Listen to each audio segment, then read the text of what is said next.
Okay. Yep. We're going to start with the pledge. Pledge allegiance to the flag of the United States of America and to the republic for which it stands, one nation, under God, indivisible, with liberty and justice for all. Good morning, everybody. Donna, to start with, who do we got online?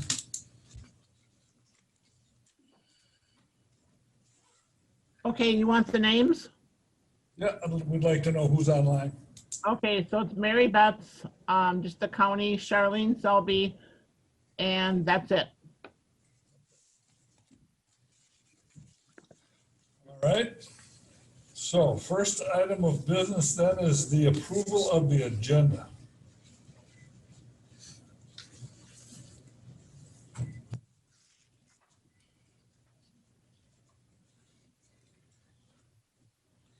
I had a question on the action item. They're on number one action item. We could discuss that at the time, but Mr. Yider was just put on the parks deal, so that'd be the only thing out. His date would have to be different. Yep. Yep. And we can discuss that with Donna when she's bringing that in. Other than that, So is there a motion to approve the agenda? so moved. Second. Motion made and seconded. Further discussion? Hearing none, all those in favor signify by saying aye. Aye. Those opposed, same sign. Motion carried. Next is the approval of the previous minutes. First one being the board meeting, July 13th, 2021. Make a motion, we approve the minutes. Second. Motion made and seconded to approve the minutes of July 13th, 2021. Further discussion? Hearing none. All those in favor signify by saying aye. Aye. Those opposed, same sign. Motion carries. Second is the work group session from July 20th, 2021. I'll make a motion. I'll second it. Motion made and seconded to approve the minutes of the work group session from July 20th. Further discussion? Hearing none. All those in favor signify by saying aye. Aye. Aye. Those opposed, same sign. Motion carries. Any public comment? I don't think we had any public online. Apparently no public comment. So we have a 9:15 appointment, but they aren't here yet. So we have a fairly lengthy consent agenda. Let's just go to the consent agenda. Sounds good. There are 10 items on the consent agenda.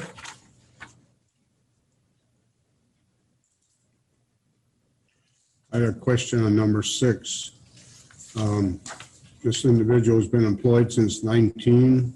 Is that a renewed 67-day deal? Is that how that works? Ms. Feltons? Commissioner, she's on an ongoing basis.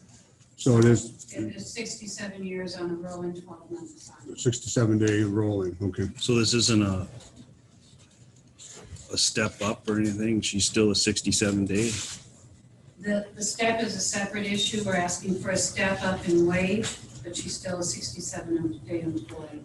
So unlike the drop site employees where we actually have a grid where there's steps, we don't with some of the others.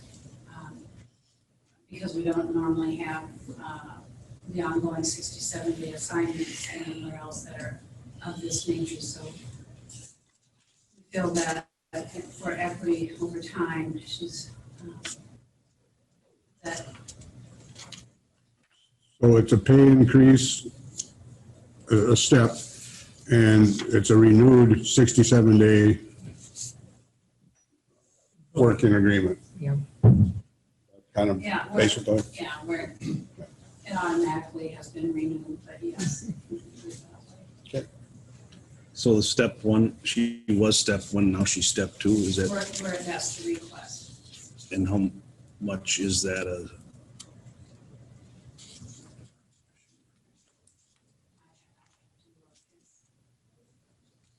It's not a very large amount.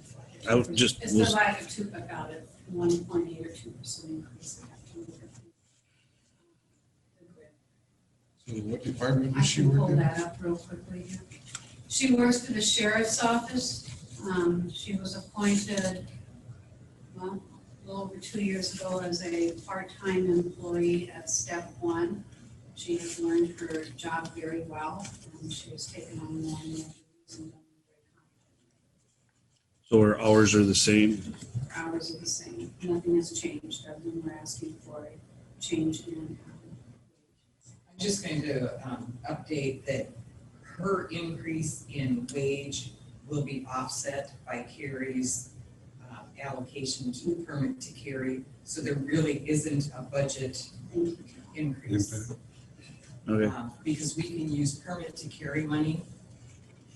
And when Lauren was hired, then Carrie's salary was charged to that. So now what her increase is, that additional amount will be charged to permit to carry.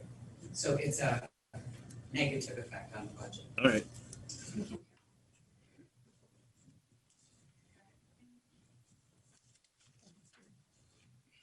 Covered my questions.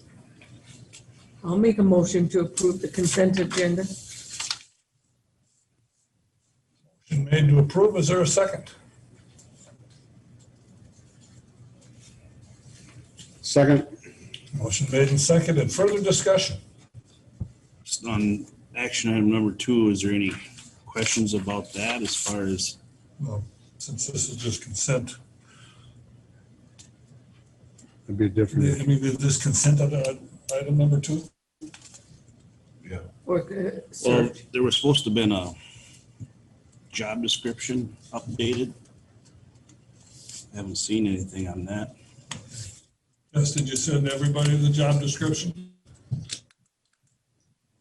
Yes, commissioners, I sent a draft. I CC'd the commissioners. I'll double check to make sure the correct addresses were on that CC, but I CC'd the commissioners when I emailed the draft to Amelia. Now, I reviewed the draft very briefly with Amelia. She's looking at it with the understanding that it has to be finalized prior to any kind of posting.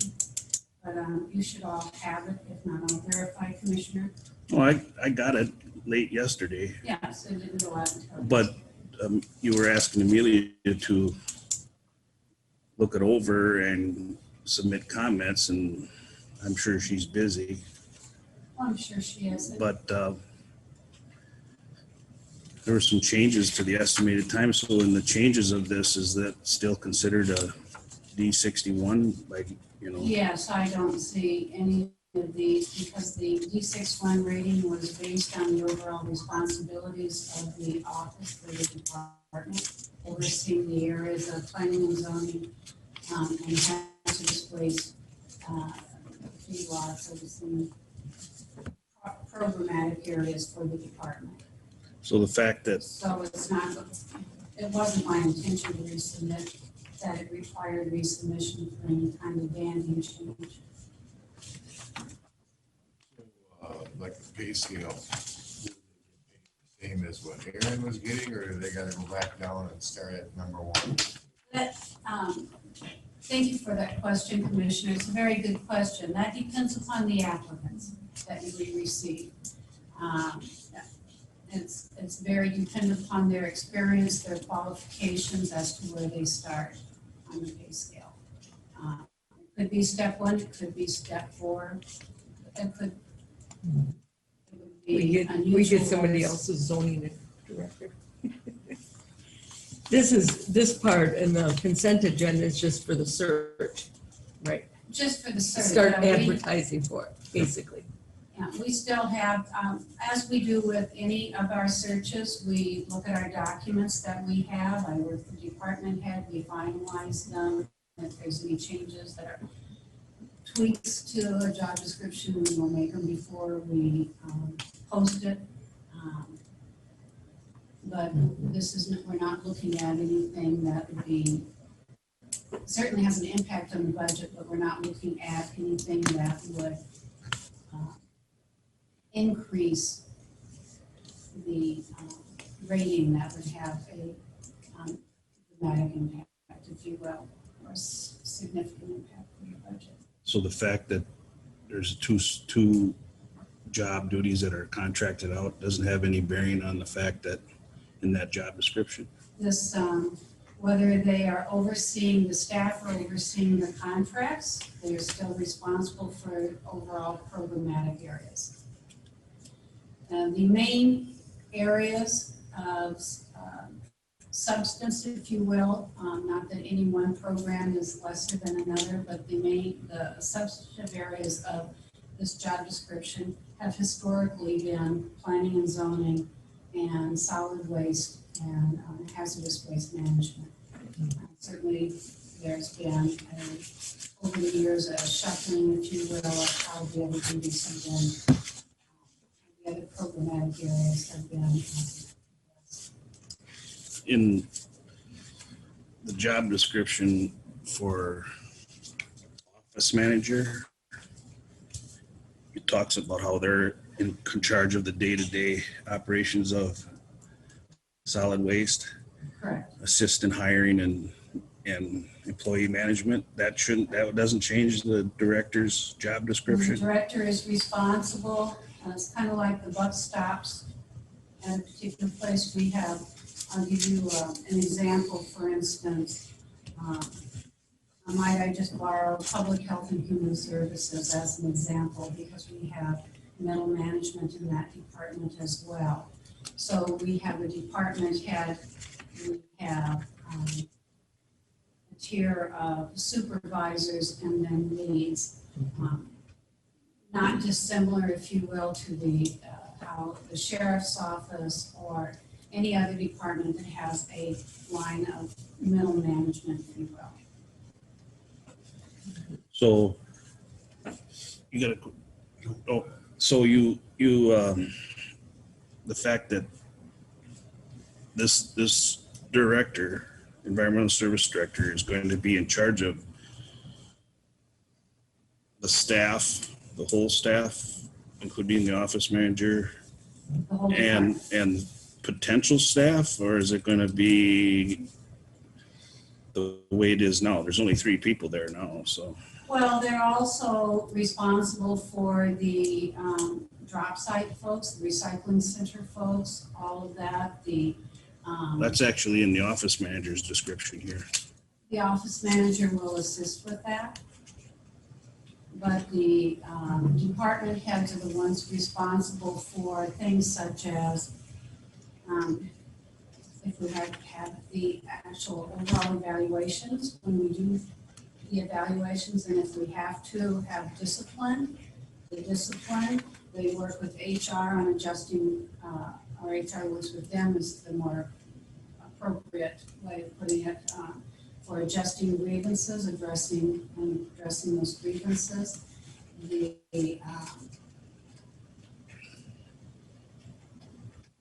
So, I don't know if that answers your question, Commissioner. There's a lot to supervising that isn't just overseeing the daily operations of the work assignments and whether they are getting done and on time. There's a lot more to it.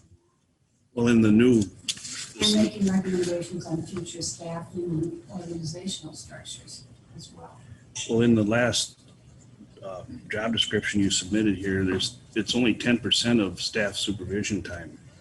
And so if we look at an annual basis, that is correct, because we expect the daily oversight to be done by those other areas. So if you look at annualize that, 10% of a 40-hour week is 4 hours. That's pretty substantial, I would say. So 4 times, that's 8 hours, that's a full day every 2 weeks. And I would say that is a pretty par for us. There may be weeks that it's higher if you have some significant issue going on with an employee. There may be weeks that it's lower. The overall programmatic policy, et cetera, all that will take up the majority of, takes up the majority of the job description as well as planning and zoning.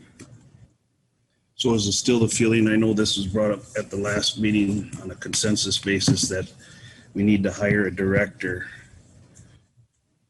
So then that person can look at what needs to be done and decide along with HR on how to organize that department. Is that correct? In that, my assumptions? I mean, they're gonna be the ones deciding how this gets reorganized, if it does at all. Well, you're right. Subject to the approval of the board. Yeah, subject to that. That's their bailiwick, and that's how they, they're familiar with it. So that'll be So- part of it. We as a board have no really, all we say is yes or no, what their recommendations are, correct? Basically. Well, my personal feeling is I think it's an awful lot for one person to be running myself. I mean, you're talking a lot of employees and a lot of work and contracts. And that's just in the solid waste department.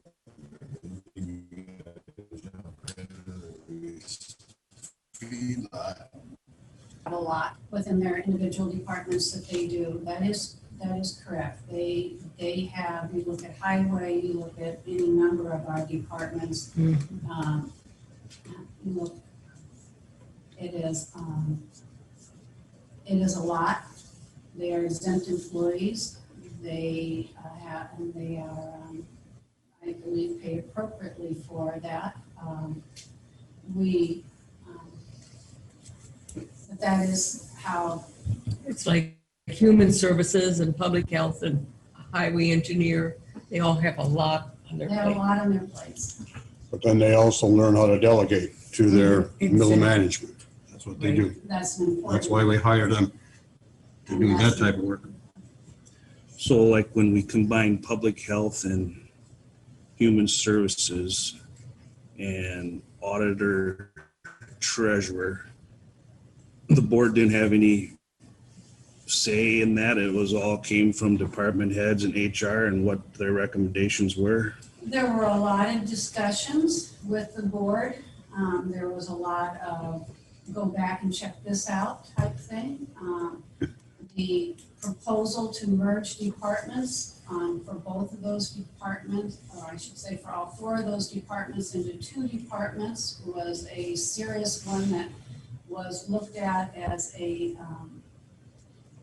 for program delivery efficiencies, for also for effectiveness of the operation, as well as potential mitigation of future cost. I'm not certain that we actually ever have a savings when we integrate.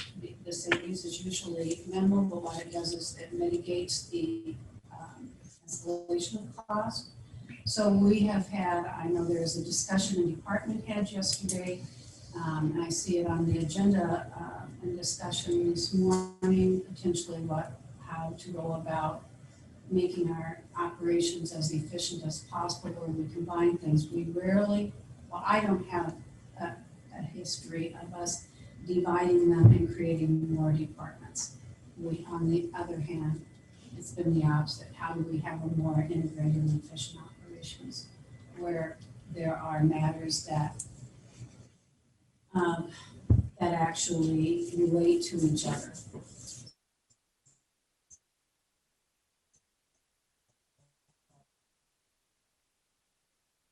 About making leads in each area, for Colmeyer and Bethany and Heather came to us with his proposal, as So that's what leads. this person will do now, this Hopefully. potential candidate will come to us with a proposal of, well, we're gonna just continue contracting, or we're gonna hire 2 more people, or, Right, and then we make the final, yeah, It's like when they. So came this to us person's gonna know going in that there's only 3 people in the office to do all this. right now. Yeah. There will be a question as to how all of these duties get done. Mhm. And that is going to be something we'll have to address with them. Is that gonna attract people to the, I don't know, Commissioner, I don't have a crystal ball for the future. I do think that you do have to have an adequately staffed office though, or you will have turnover. And it may impact, if, certainly if there is not a support for the department, for the positions, that does impact whether people will consider applying or taking a job. Personally, think it's a great place to work. I encourage people to always look at our positions. well, as you know, I've been advocating to delegate the sewer septic systems inspections and feedlot inspections to soil and water when they have the staff. And I realize, I know that I'm a minority in that way of to go, but I feel that when our environmental service director resigned, that was the time to look at the department and see what we could do differently. But it looks like we're going to go back to where way we used to do it. So, Well, not necessarily, because the new, whoever gets hired as a director might say, I don't want to deal with this and we need to turn it over. So But we then, gotta start with the director. so then that isn't that going to change their job description and classification? It could change it. Is that right? They are still responsible, the county is still responsible for these program areas. Somebody has to oversee that, somebody has to oversee the contracts. There are, I know, and I am confident that the department head and I, we both have met on this several times because there are a lot of duties involved, not just a feedlot person, but there are a lot of other duties in the environmental services technician job description that still need to be filled. You are correct, it's probably no secret that we are advocating for another position because there are a lot of duties besides just feedlot that position fulfills, and we have to have a way of being able to attract and staff it with a qualified person. So is that coming next then, or? It's been a conversation I think we've had for a very long time. Yes, I think though we decided that we'll wait for individual to get in here as the environmental service director. If we hire from the outside, we have current staff. Amelia is just temporarily working out of, that is her job. The environmental service technician is Amelia's job. So there are some unanswered questions. Well, right now, we have nobody certified to do a septic system, correct? Amelia is only a couple hours away from hers. That is correct. There's usually multiple, you look at multiple solutions for that. In the past, you had a couple, 3 people in the office. You can back when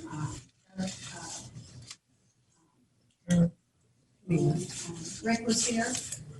And then there's been contracting in the past as well, and there are a lot of options in that area for the county, so I think that is that's something positive for you. You have options to look at and determine what's the best resource for you.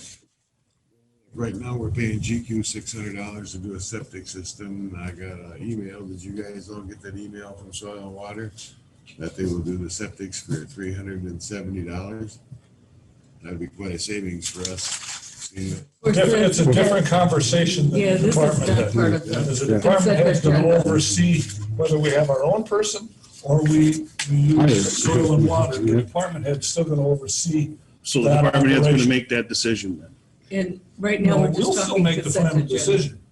Still comes to the board. Yeah.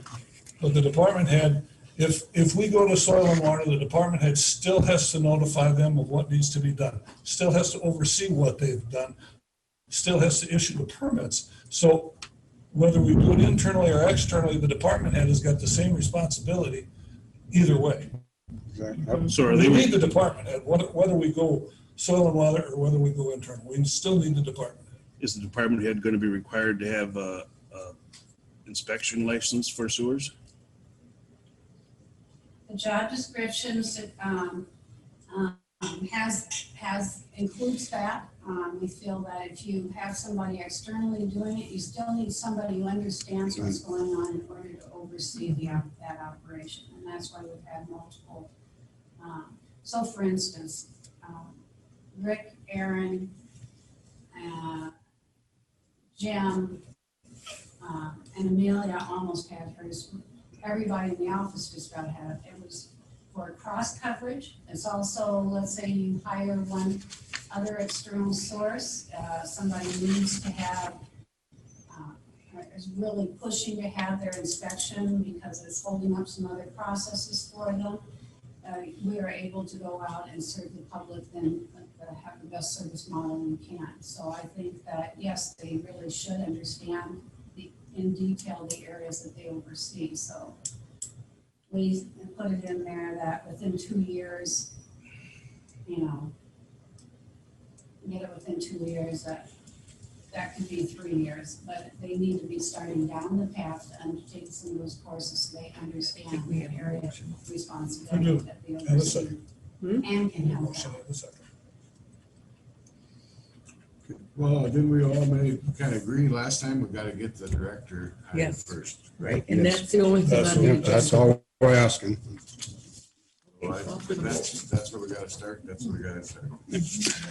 Well, I apologize for all the questions, but we never had a personnel meeting to discuss this, and I tried to get a hold of HR and wasn't getting any response about it, but Well, excuse me, Commissioner, I have answered every response I've had from anybody trying to get a hold of me on any topic. So I've tried calling you several times and didn't get an answer.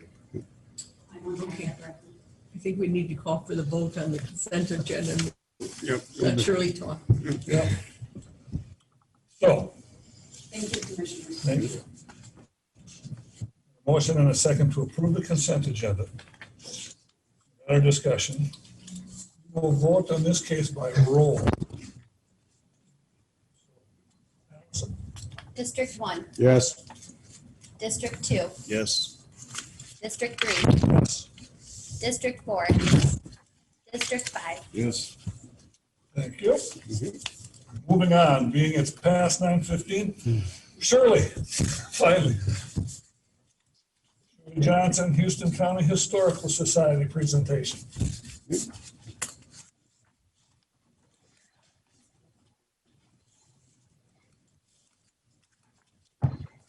Good morning. Good morning. Well, first off, I want to thank Houston County for continuing the support of the Houston County Historical Society. As you all know, last year was a difficult year. Our donations were down some, and of course, our visitors, we canceled everything for the whole year. And even didn't have annual meetings, so hard this year. We're not asking for an increase. Since 2008, so we're going to need to support us. We're working on a lot of new displays. We have a special display of women's suffrage, the 19th Amendment, and it's by the League of Women Voters. We have a Red River Pearl display, which is about some people early immigrants that moved to Badger Valley, and they eventually relocated to Red River Valley, which is going to be very interesting. We have a special display of Ardell Lee's trip around the world. We're going to have a communications display starting with the telegraph up through computers. vintage clothing and much more. So I hope you can get a chance to come out and visit these displays. We'll be on fiscal 20. Lots of work this year, lots of things. Last year was hard to get people to do things. So we're doing painting at Ison and on the main complex. We're doing the Mayville Town Hall and some touch-up work on the main research center and Brownsville. We still haven't got our roof on the church because apparently they can't get the shingles. So that's holding.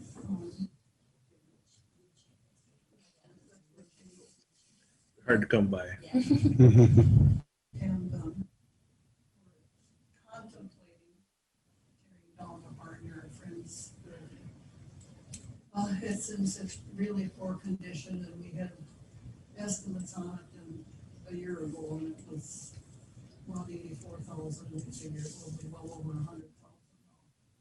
So we don't really think it's to fix it up. We're in the process of trying to make a decision. Well, it means things to people, because at one time it was a 4-H. It's like a dorm. Yeah, like a dorm. Yeah. Okay. And then later it had.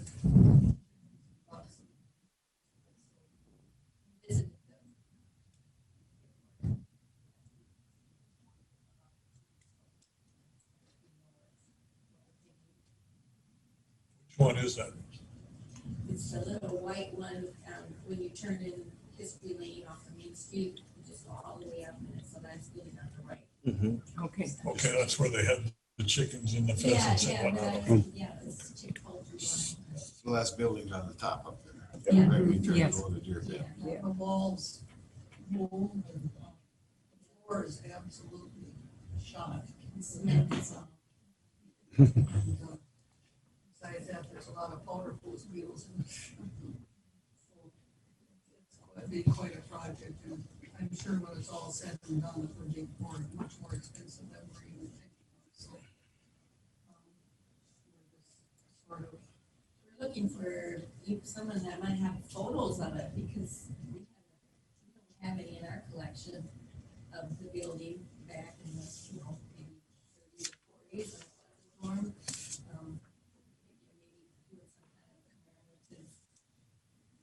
Display or plaque or something in that area, but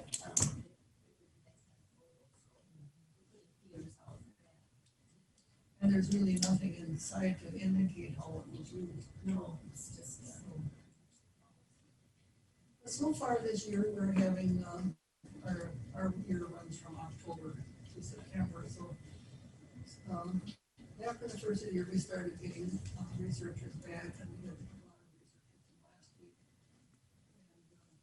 And, so it's, things are starting to get somewhat back to normal.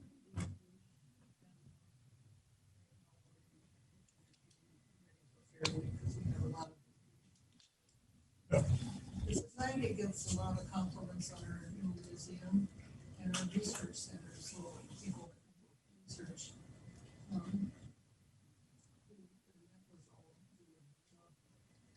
Former board member Anita Palmquist that set this all up for us. The first thing that happened this year was George Roosevelt retired. So, plus it was a different year with the COVID and everything too for you. But I know that research center, a lot of people use that. Really, it's helpful. We had people in 2 days from St. Louis researching. Yeah. I Yep. know, and there's someone yesterday from Missouri, via email, that kind of continued through Right. COVID. But, Yep. yeah, it's all over the country in Washington last week. Everybody's trying to trace their roots. And Had lots of time to do it. Yeah. And Richard's very good about looking online for used shelving and cabinets, and so we've been very good about reusing things and trying to save us. We put in cupboards in the research center, and then a room behind it where they're doing the glass negatives, and Richard found them online, I think it was down by the Dell someplace, and he took a fellow with him, and they went down, and took them down and brought them back and put them up and made wonderful storage instead of, I think the whole bill was like a couple $1,000. If we'd have bought them new, it would have been 8,000 or 10,000 for them. So we felt good about that, and it really made a good storage area. We're making some headway on the pollen glass negative collection. They're cleaning them and processing them and getting them onto the computer so that they can be viewed. And we plan to have a display at the fair and see if anybody recognizes some of these that we don't know who they are.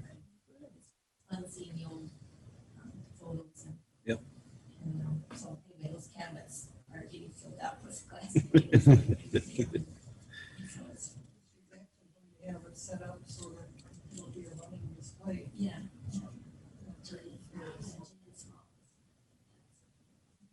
So with the glass negatives, after you've cleaned them up, you have to put them on a machine that'll blow them up that you can then take the, make the Yeah. picture copy. It would be possible to make a picture copy, yeah, we haven't done that. So are the glass ones similar to a negative? As far You know, as the old opposite the, cellulose negatives, yeah, are they similar to that? except that they're, as far as looks, yeah, it looks similar, but it's glass, and you have to be really careful with how you handle them. Sure. Clean them, and then afterwards they're put into a paper envelope.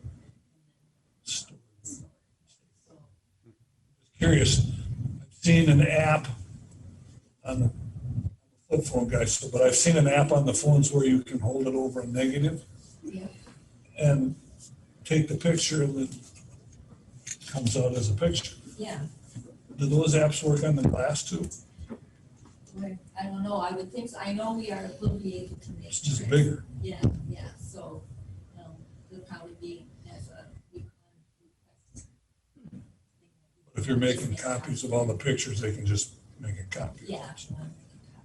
I think that she's done well over 5,000 so far. Well, We got A lot of work. Are you sure, Teddy? One of our big, And of course, that all has to be with acid-free envelopes and boxes and stuff like that, so those are kind of spending that. We just try to make correctly. Yeah. It's good. There's a lot of work out there, and we're still all volunteer, which has worked out really well so far. I got a kick out.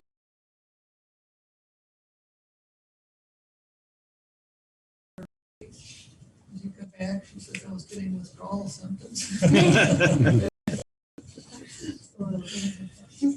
we always need more, so. He would volunteer, but he'll call you personally and set it up. Dick will help you at the fair time. Oh, great. He always does. Wooden shelving or steel shelving? What kind of shelving are you looking for? For what now? Shelving and stuff like that? What kind are you looking for? Well, we, set right now for shelving, but I just give an example of, we try to economize that way, and, they're closing library or some, university, and it's good quality things, so, we've been able to utilize some of If you ever need some more, call, because I know where I can get you some of that. that. Oh, okay, all right. And for us, Yeah.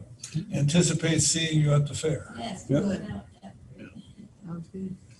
No, all you guys do a good job with our historical society and making it available to the public. And the new building's great, so. it's been quite a journey. I'm so old that I was there when it was reorganized. So, We had school kids again in May, the second graders came home, so. and it was fun because it was the first one since the COVID, so. Well, we always hope the younger generation keeps it up and wants to have interest in it and do this too, so. That's good that the school kids come there. It might spark some interest. Yeah, they love the school and the law house. Yep. We have a lot of buildings to take care of it, so. Not just on the fairgrounds. No, not just No. the fairgrounds, the church is National Register, that's in Brownsville, and then we have the Gibson Museum, which is also on the National Register, so. Would you like another one? Or? I know. Love jail. It's a remarkable building, so that's our job, to try to preserve our history. Yep. Starting with nothing in 1960, we've come a long way. That's right. When memberships were $1 and so it took a lot of I don't work to get this far as Good foresight back then, so. Thank you. Thank you. Thank you very much. Thank you.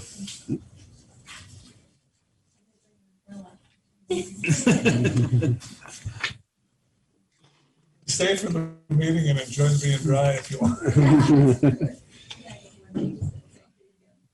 Thank you. Our next appointment is Kendra Waldenberger.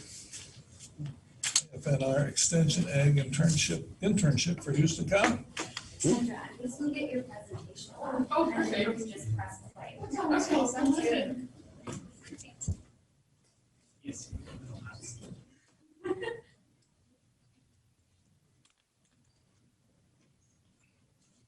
Welcome. Technology, we still gotta push buttons though. I thought we'd see. Okay, so it's paused, so just hit play whenever you're ready. Okay, perfect. Thank you so much. You're welcome.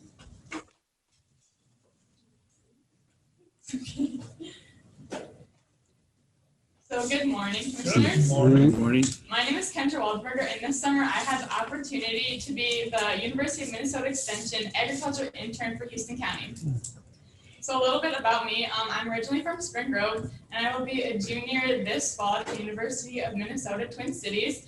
And I am double majoring in agriculture, communications, and marketing, and dairy production, animal science emphasis. And I recently added an agriculture business management minor as well. I chose to apply for this internship because I wanted to learn more about extension in Minnesota, obtain an internship that focused on agriculture communications, and see if extension could be a good fit for a potential career. While also factoring in that this position would allow me to work in my home county and make a difference and interact with the community members that I've grown to love so dearly. At the start of my internship, I had the opportunity to be a presenter for the Houston County Farm Safety Day. I spoke to the students about the importance of including dairy in their diets, while also including topics about dairy cows and dairy farming. I presented to 15 schools for a total of 460 students. After the Houston County Farm Safety Day, I worked on researching and creating written farm safety curriculum topics that could be used as a reference for future presenters at the Farm Safety Day camps. I created talking points for 14 topics commonly covered at the Farm Safety Day. Another way I interacted with the public was through my weekly livestock-related articles published in the Caledonia Argus. Writing these articles fed my desire of always wanting to learn more, but also challenged me to face my love-hate relationship with writing. I have never really enjoyed writing, as it always seemed like a chore to me. However, my supervisor, Mike, challenged me to write a little bit every day to spread the workload out of my articles. Adopting this schedule really helped me to improve my writing and actually look forward to my set-aside writing time. By the time I complete my internship, I will have written and published 8 articles for the Argus and walk away with a newfound appreciation for writing. A new project that Mike and I wanted to introduce to Houston County was creating a video showcasing the 2021 Farm Family of the Year.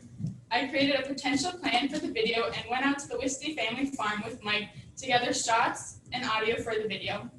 I then created a script for the video using the information I had learned from the family and edited the audio and put together the shots for the video. In addition to the video, I also have wrote a newspaper article that should be coming out this Wednesday And I'm currently working on an audio piece that can be played on the radio. So I will play the video now that I did.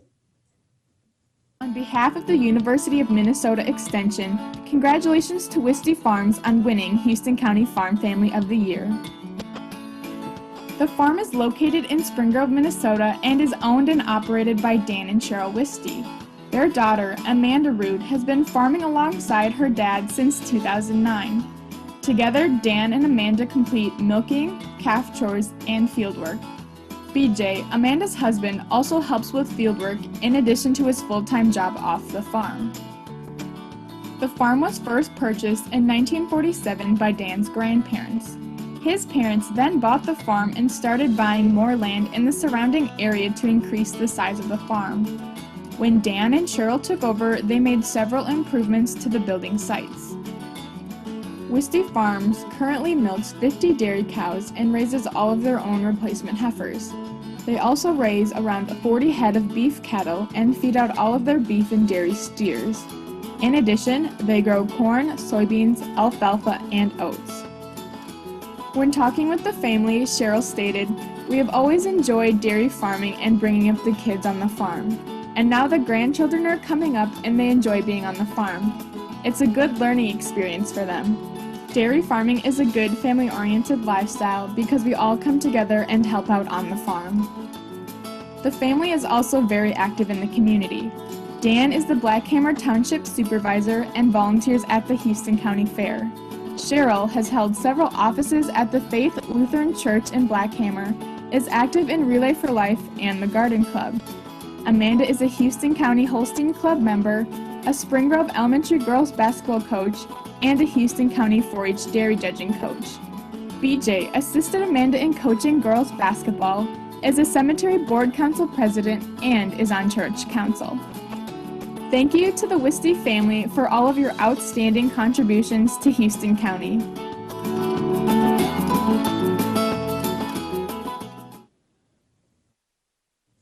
So that was the video that I put together for them. Very nice. Also, throughout the summer, I got to dip my toes into extension technical service calls. I got to experience calls about sick and dying trees, and also go out on calls about weed management practices, how to handle land with Indian burial grounds, and identify what nutrients different vegetable crops were deficient in. I really enjoyed going out on these calls because I had the opportunity to interact with the producers and learn more about several different areas of crop production. I also helped cover the extension office whenever needed. I would answer phone calls and help the callers the best I could or direct them to somebody that could help them.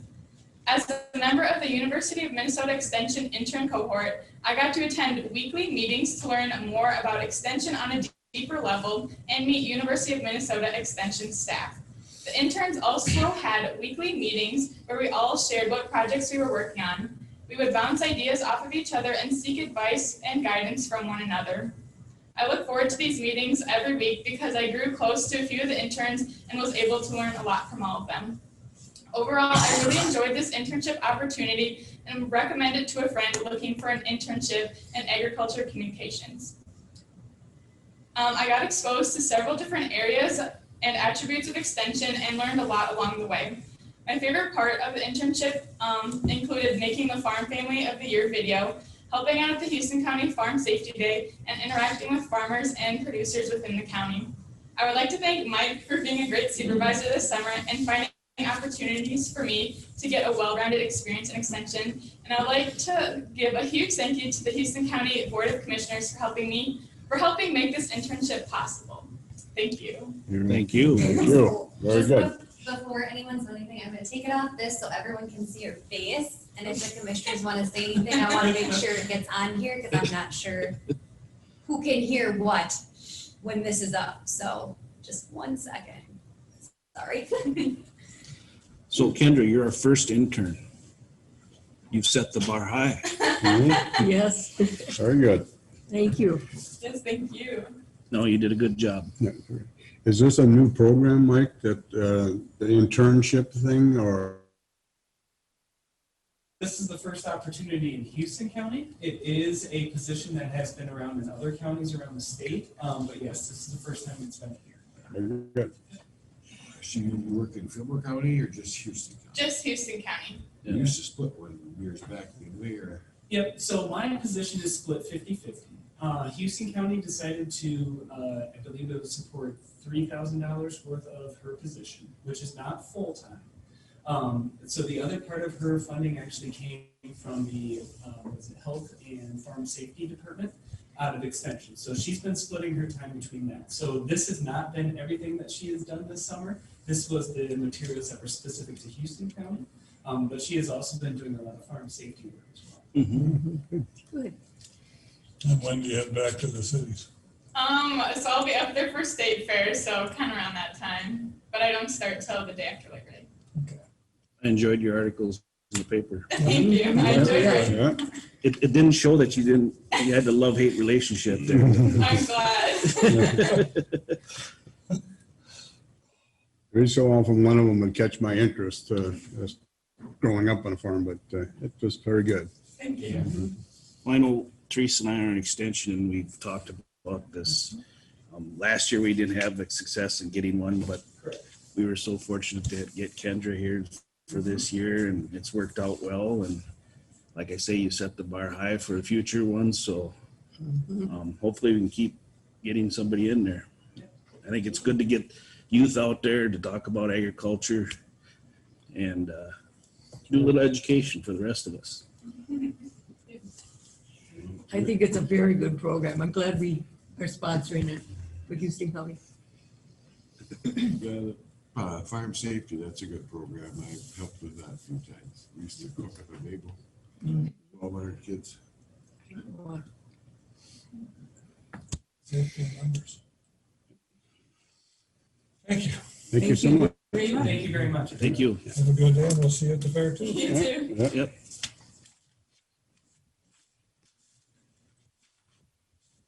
Moving on to action items. First one is consider approving per diem payments for Parks Committee members Dick Walter and Dennis Yetter at $30 per meeting, retroactive to 2017. That's 2017 for Dick. Right. Dennis Yetter's only been on for a short period of time, so he's only got 1 or 2 meetings at best. So It used to be similar to like extension, gets per diems and everything. And for some reason, Carol researched it and it got dropped in 2017. Is that right, Carol? Yes, I went back to the committee list and beginning of 2017, it was there. In 2018, it was gone.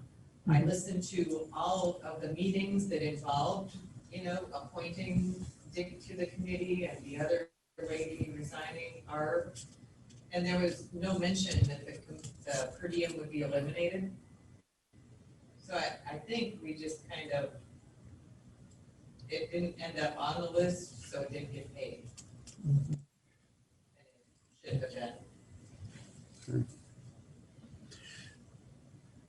I guess, do we know the date that Mr. Eider got started? I don't know, it was the spring here sometime. How many meetings? Yeah, we know the meetings. Yeah, okay, so 2 meetings. how many, Donna? Yep, this just 2 meetings that that Yater would be involved with, that he did not get paid for yet. how many on Dick? I think I had it on the presentation here. Carol, can you have it up quick? I'm gonna look it up here. I have the amount here. I gotta find it. Just bear with me.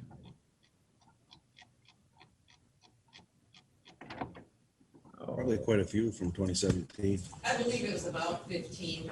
Yeah. Yeah, it was like a $210. This is just for meetings too. This isn't like it's park board or anything like that. Yeah, just for the per diem. Meeting. Parks committee. Yep. Parks per diem. Yeah. Well, I'll make a motion to approve that. Second. Motion made and approved the per diem payments for Parks Committee members Dick Walter and Dennis Yetter. Further discussion? Hearing none, all those in favor signify by saying aye. Those opposed, same sign. Motion carries. Item number 2 is consider approving a $50 essential worker payment to county staff for County Staff Appreciation Day using American Rescue Plan dollars. I brought this up at our workshop because today is actually the day that the governor designated for County Appreciation Day for all county employees. And we used to have meals and stuff for each year, or at one time we had Christmas parties, that kind of thing. But then not everybody could make it. I know the last one we did, the highway was not able to get over because it was in the middle of summer and they were all busy. So I thought maybe it'd be better off to just give them a payment. And after discussion at our workshop, we thought a gift certificate would be a better idea than cash money, which they would end up paying taxes on anyway if they got that. So I was recommending that we pick up $50 Quick Trip credit cards, because there's Quick Trips all over the county and across county too. But I'm talking with Carol at Finance this morning. No matter what we do, if it's a $50 gift card or whatever, it still has to go through payroll. okay, It still has to have taxes. So from her perspective, it'd be cleaner if we opt to do this, to just do a separate check for the $50 to each. to each one as an Oh, additional check. okay, With the payroll taxes, probably just be Social Security, not Yeah. income tax. And then issue a separate check for deposit to each employee, rather than a gift card. rather than the gift card. Since it's gonna be subject to tax either way, it's easier for Carol, Okay, And this would be for all the employees. right. all the employees. All county employees that they consider essential workers the ones that were not laid off, and we didn't lay off anybody over the last year and a half. So we're gonna use rescue plan dollars to, Yes.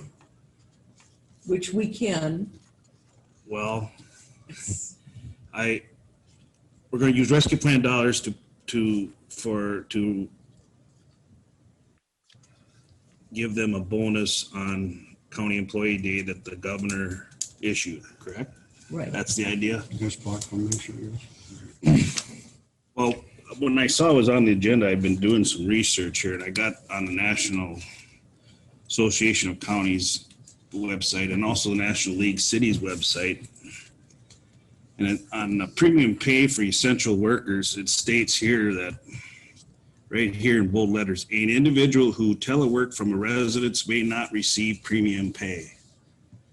We had quite a few staff members that work from home during this time period of COVID. So I'm all for, I commend our county workers, and I let them know that of the good job they're doing.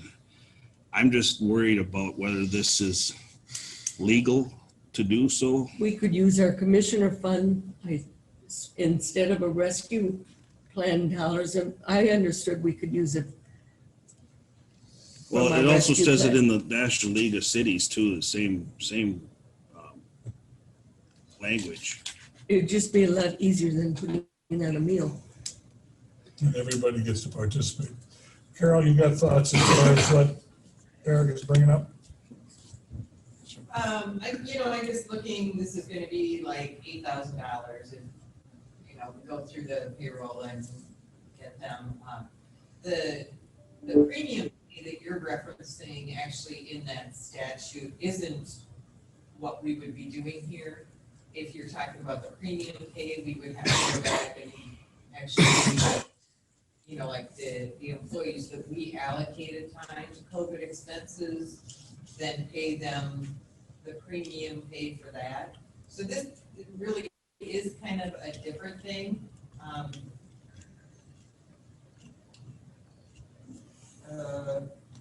So We say we'd maybe instead use a part of our CARES carryover money that had been allocated to payroll last year out of the 291,000 to pay it, if you're not comfortable taking the ARP dollars. Well, I talked to AMC about this too, at Hilgard, and asked him what other counties are doing, and he said from what little bit they've learned so far is that they're staying away from doing bonuses for county employees just for, because of lack of clarity in the rules and optics, you know. I mean, the first thing out of the gate, we're gonna use rescue plan dollars to give out bonuses to county employees. I mean, we should be looking at ways, he said that what you really should be looking at is ways to get it out to the people, and that means everybody, you know, like whether it be broadband or public infrastructure, things like that. Would you be willing to use some of our commissioner budget instead? If there's room for that, I guess I can't be against anything like that, no. But We're already overspent on that. On our commissioner The budget? commissioner We budget. haven't done too much with it. Well, If I read the finances right, yeah. Carol, when you said with regard to last year's COVID carryover, are there dollars still available that we could do this with? We haven't designated, you know, in terms of using our fund balance, it would be covering what we had to spend for the salaries. You know, the I see, amendments I that see. we We spent all the care dollars. It's I'm what- sure that's all gone because of the, Do we have a deadline? Right, but we allocated $291,000 to salaries, which had actually been budgeted in 2020. But we were able to do that because of the rules of CARES money. So that $291,000 was budgeted, it was spent, and then we got the CARES money. So that money is being carried over to cover the salary adjustments that we made, the budget amendments we made just recently. And Right. I don't remember what that total is, but I don't think it was 291,000. So there was an increase in the reserves, the fund balance, Right, because of that 291, and there's some of that money still available. yes. When you look at the commissioner's budget, we have that, at one point it was 20,000, I don't know what we ended up with, that we use for different projects and whatnot. Is there any reserve left in that part of the budget? The 6264, no, that's over because we've been paying attorney's fees out of there for unexpected costs, and we probably will pay whatever's the settlement for the Prairie there'll be expenses there too. out of there. So there isn't anything left in the commissioners. It would be if you would actually apply a portion of that CARES money carryover to that line item to cover that. Well, you wouldn't want to do that because it's going to be charged out differently. Well, the action item But states, to me, I would say there's the $8,000 or so to cover the $50 per employee in that carryover money. so we're back to making bars? well, the action item states to use rescue plan dollars, so that's what I went by. Yeah. I wasn't here for the discussion last week, so. Right. Initial reading, we thought we could use the rescue plan dollars. Because of essential workers. There's a discussion about calling it premium pay versus appreciation. I guess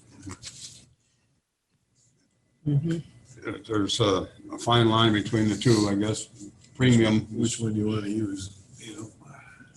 Premium pay is determined by the number of hours you work in a week based on the, Fair Labor Standards Act, and This wouldn't be considered a premium pay then. Did the governor release any monies to do this for his You know, he just declaration made a of county? declaration, Hector was on the news again yesterday, a county appreciation day today.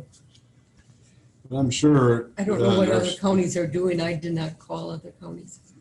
I was just gonna say, I'm sure there are some counties that are sending out a letter and say, thanks, keep up the good work, and some are probably doing some funding somehow. I'm hearing that perhaps we don't have any in the commissioner's budget left, and I'm hearing that this may infringe on that premium pay thing from discussion, so we need to do something though for our people, that's for sure, because it was a trying year, and I wasn't here. Yep. It was a trying year. Yep. And there was, we appreciated the county employees, what they did throughout COVID and working from home, still getting their work done and Oh, we used to have a picnic or a luncheon or right. stuff over the years. Well, we can still do that We could do at that some instead, point but- too. The thought was by doing the $50, if we could do it that way, everybody gets to participate, because when you have it, you have employees that are not able to be here, they're gone. Highway department might be on projects and whatnot. This was a way to get everybody something out of the deal. Right. So that was the thought. Well, I'll make a motion to give the $50 in any way that's legal. How's that? Oh, we got to figure. Where is it coming from? Yeah, I mean, It's coming out of fund balance based on the $291,000 that we saved on last year's budget because of the CARES money. Okay. I can second it for discussion, and you can say that again, Bob, you're utilizing that reserve from last year? And come out of fund balance because of the $291,000 that we saved by using CARES dollars to pay wages in 2020. You agree? Okay. Yes. I'll second that motion. So we got a motion and a second. Dewey second. I second it for discussion, so Oh, okay, I didn't hear. So that opens us up for discussion. I mean, is there anybody got a problem with doing it this way? Well, I just don't think it's good optics. I mean, this CARES money and rescue plan money dollars should be used for the county as a whole and not just for a specific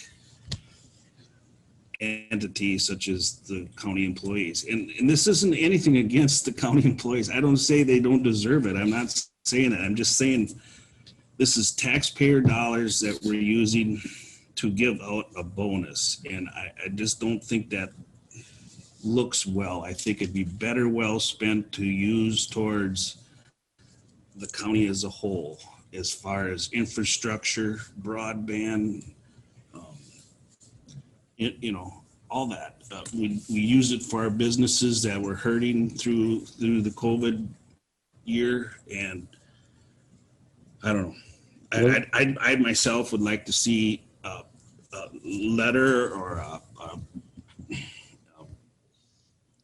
picnic day. I know not everybody can make it, but maybe we could split it up and we could have something for the highway department on a separate day and have the rest of it here for everybody else. That's just my idea, but whatever. I mean, we got a motion on the table anyway, so. you got the sheriff's department can never have everybody here because they got people working 24/7 and so on. So is this gonna? Broadband's being covered in some future ones, so we did help businesses, and that's a select group also. So you think it'd be a better idea to just do picnics or something like that rather than using? That's just my idea, but there's still funding involved. I'm fine with that. It was just my initial thing was. well, I know it'd be a little late, but it'd be a good thing to have maybe at our open house at the county shop. That's a big place. We can have people come there from up here. In December. In December. In December. And I don't know, that's just an idea. And just send them a thank you letter. Yep, At invite them to December. the dinner or whatever we're gonna make out at the highway shop for the open house. That's just an idea. Well, I'm sure that supplying a dinner like that would cost less than the $8,000 or $7,200. 142 employees, right? Full-time? Well, I went 160 because. Counting the, Counting the There might part-time. be one that works now that didn't necessarily work in January, just 160 to make it even. Might be probably less. what about, Yeah. So there's So this is gonna 106. cover people that used to work too, or? No, Oh, She was given the wrong number, the estimate. That's what- Current full-time was 142, I was under the impression. Now, and maybe we should withdraw our motion. no, motion's made and seconded, you can't withdraw, you can vote it down. Okay, voted. Or can we table it now with the motion, right? Not with a motion made. Motion's made, so we can defeat it or approve it. So, we'll have, I think we've had our discussion on this. I think we'd better vote by roll on this one, just so we know where everybody stands. Not that it matters, but yeas and nays, sometimes you can't tell. I just have one idea. I'm just gonna throw it out there, just in case it would help. I mean, you could get like a prepackaged snack or like something that people could just, like you could have it available and people could just take it when they're there. Or it could be just delivered to their office maybe. That way you wouldn't miss anybody, but that way. It's just an idea, just something I thought of if you're worried about people like, like an officers working at night or, I mean, just an idea. to think about. That's how some of the neighbors' nights out next week are gonna be handled by handing out. But anyway, that's a side issue. So, So the motion is to approve paying each employee, full-time employee, $50 as an appreciation. We'll vote by roll. District 1, yes, District 2, no, District 3, Yes. District 4, Yes, District 5. Yes. So we approved it. It'll come out of the reserve, not the reserve, but the fund balance. One-time deal because of COVID. All right. Next item of business is the consider approving the FAA grant closeout report with the master plan, airport layout plan update, and approve Brian's signature. Brian, Did you get a napkin? Was that? Did you get a napkin? No.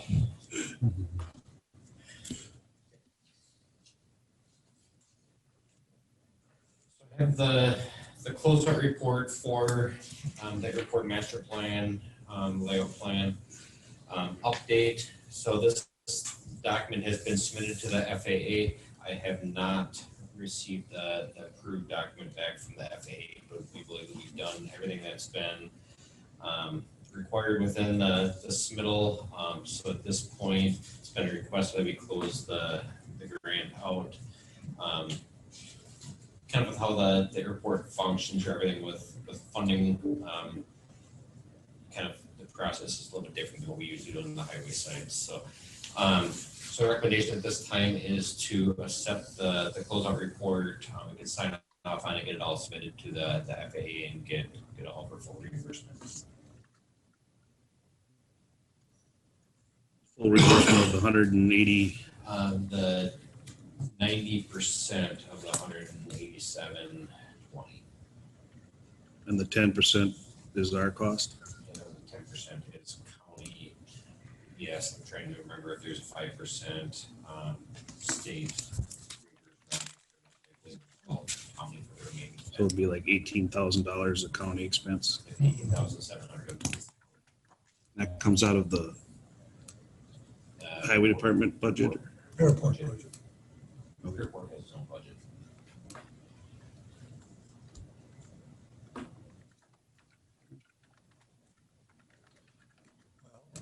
Stands to reason that we want to get our money back from the FAA. yes, 90% for sure. I'll make a motion to approve the master plan airport layout closeout report. second, Motion made and seconded. Further discussion? Hearing none, all those in favor signify by saying aye. aye, Those opposed, same sign. Motion carries. Next item of business is consider approving change order number 12 for the highway facility. Essentially eliminates all but $250 of the costs associated with the change order number 5. So what this is, it reverses change order number 5, which was the cost associated with the shed. So we've had some ongoing issues with that shed, but that shed has finally been delivered and installed. The reason why we didn't eliminate change order number 5 fully is because we went to move that shed and just with what we have for equipment, it was just too difficult for us to move without having a fairly high risk of damage.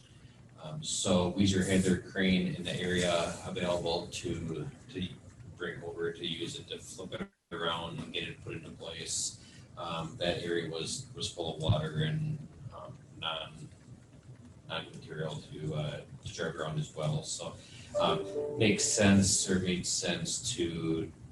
use that crane when it was available. So overall time, crane usage cost, I'm being told, was about $380 some from Weezer, and they spent a lot more than $250 with all of their time involved with trying to track down and get everything taken care of with that original shed. So they probably have $600-700 into the whole shed ordeal. So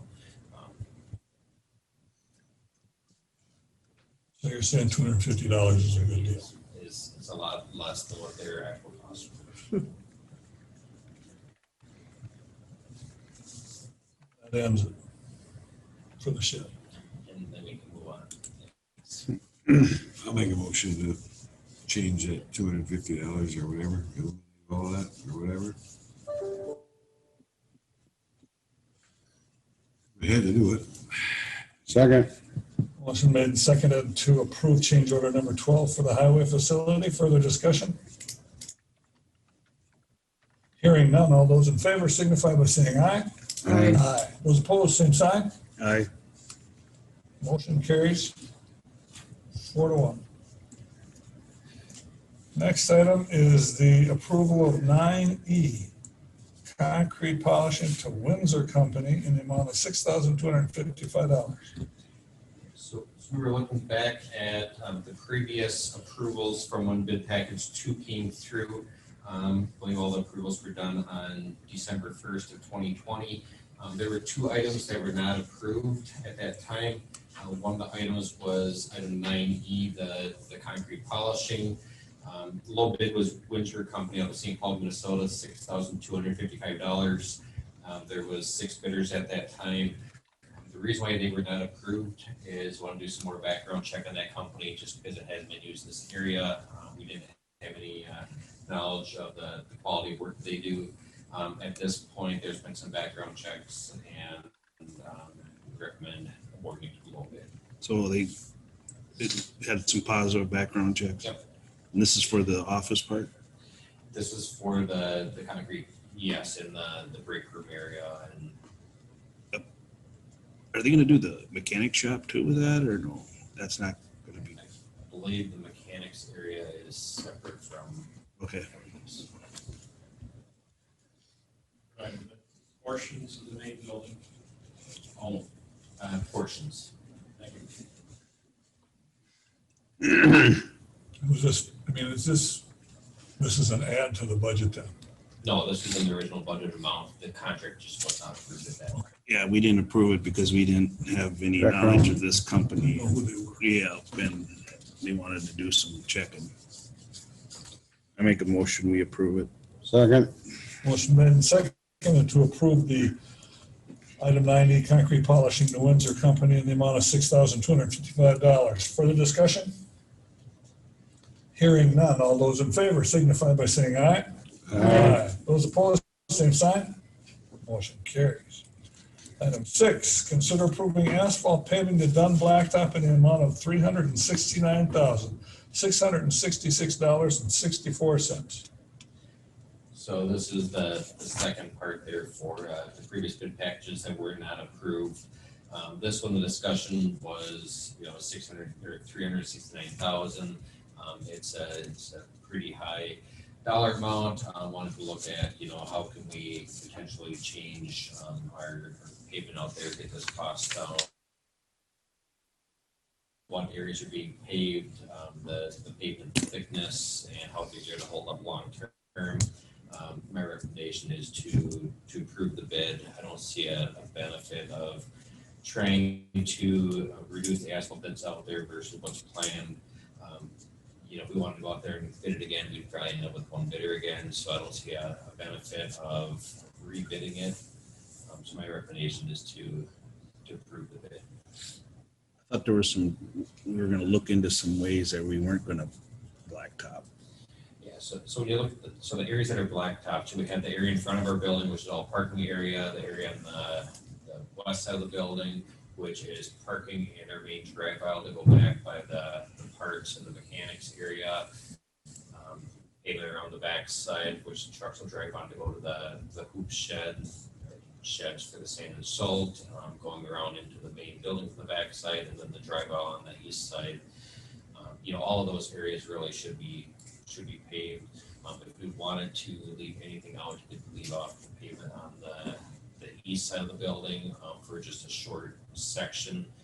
But I believe any place that we're gonna have trucks routinely go on, I don't wanna have equipment driving over that gravel area, and then you drive to the building and you keep tracking in sand and dirt. Let's try to keep everything clean on the inside. Let's try to have everything where you don't need to re-blade it, add chlorine for dust control. Really, I think you wanna have a finished product at the end and everything hold up, and I think this is the best way to accomplish that. What was the estimate again? 369. No, that's the final. Yeah, I don't have that number on me. I think it was quite a bit less, wasn't it? We were. The original budget amount was, yeah, I do believe it was fairly substantially less. Now this is 5 inches of concrete or 5 inches of asphalt with It's extra thick, yeah. And it's a special mix to me to hold up with that heavier traffic that's going on it. It's a difficult area to work and stuff. So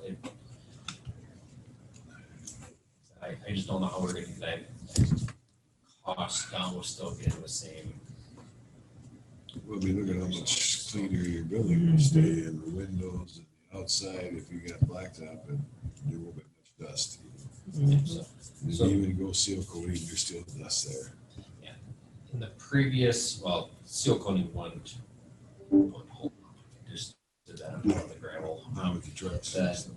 The number that we've seen and that's been discussed previously with the building project, everything since December has all had the same $369, $666, $64 amount included in that cost. So Yep. this is not above and beyond what's been Right. shown previously with numbers. Now I'm sorry, go ahead. this includes the sand and salt sheds too, correct? Yes. Yep. And they're done already. When you say includes the sand and salt shed, you mean inside? Inside, yeah. And then 5 inches asphalt, is that in the front parking lot as well? You'd probably have to do that all the The way parking around. lot in front of the building? So we brought the plans with, Probably not. there's a different section. I just had I would think we'd cut back thickness to 3 inches, say in front of the building for employee cars. And you got trucks on that as much. But the bid is what it is. I know. But if we're talking about saving money, Well, the trouble is, the bid, if we rebid it now with what's happened to asphalt prices. well, I know, It it's, could be worse. I can go back and read. and who's else is gonna do it? Well, you got only one company, Matthew. There's their blacktop. You So can- we can go back and look at that, and if it is more than 3 inches or. You can always make that adjustment. Look at it in the change order. Another change order. Yep. One of the things with this bid is that it is a lump sum, it's not a price per ton. So we can't just reduce the quantity without going back and doing that. But it needs to be done, you know.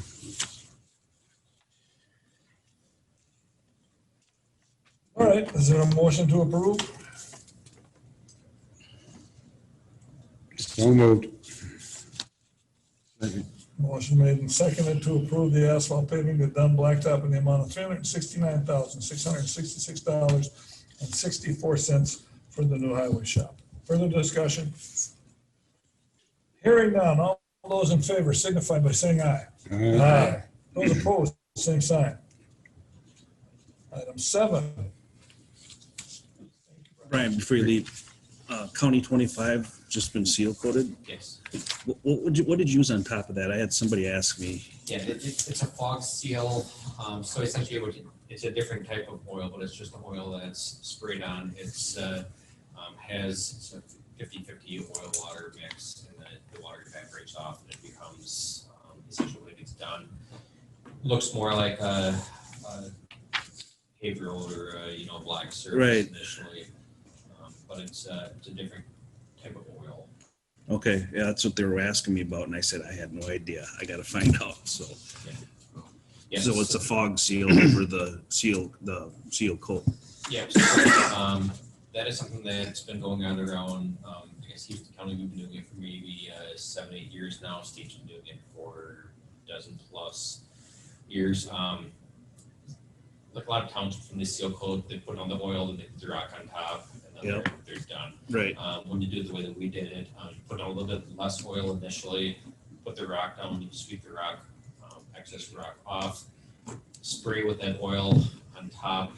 So ultimately it's you use slightly more oil than if you just did the conventional oil on chips on top, but it helps to hold those chips in a little bit better, and it also gets those chips coated with oil on the top, so it gives it a little bit darker finished color, and then usually the residents like those chips holding on better and darker. All right. That darker color initially helps with the snow melt a little bit better than if it's just the limestone. Color definitely, yeah. So, Get a truck driver hired? Another hired. Did you?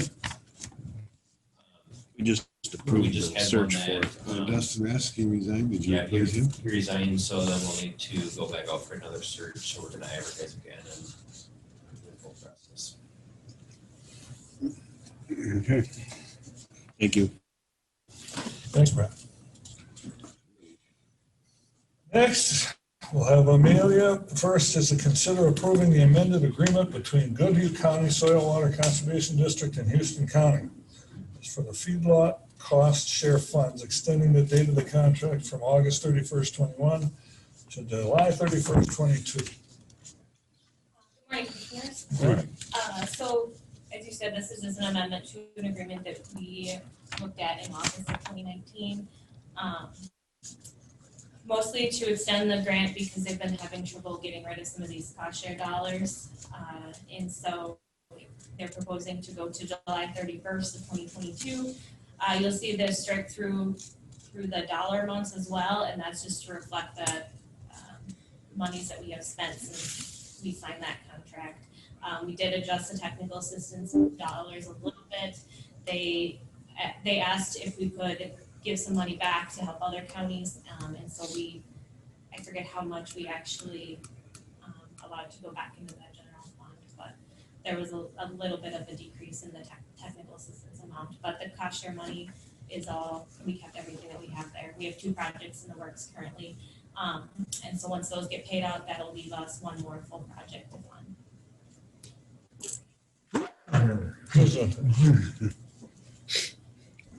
So Goodview County is the fiscal agent for this, or? Yes. And how many counties do they work with other than us? Is that like 5? Yes, I believe Winona and Fillmore are in that as well, and Wabasha, Olmsted. It was the Southeastern Minnesota Water Resources Board originally for this grant. They disbanded, they needed a new fiscal agent, and so Goodview. Soil and Water took it. Yeah, they volunteered to take it over, so I don't recall all the counties that were included in that, but it would be the same. Okay. Just curiosity. Some of this This stuff. is an extension in order to not lose the money. Yes, and then this particular grant fund that they've had for a number of years also did not get renewed, which also helped them get that extension so that we can use it all up before then. So once it's gone, then that'll be the end of it? For now, yeah, I don't know if it's something they're looking at trying to get more of in the future, or if they're gonna find funding elsewhere. Yeah.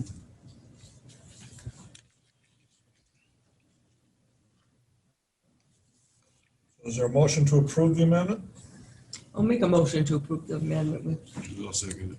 Motion made and seconded to approve the amending agreement between Goodview County Soil Water Conservation District and Houston County for feedlot cost share funds, extending the dates from August 31st, 21 to July 31st, 22. Further discussion? Hearing none, all those in favor signify by saying aye. Aye. Those opposed, same sign. Motion carries. Next item is the approving of a conditional use permit for Carl Houska to build a non-farm dwelling on less than 40 acres in Caledonia Township. I'll make a motion to approve it.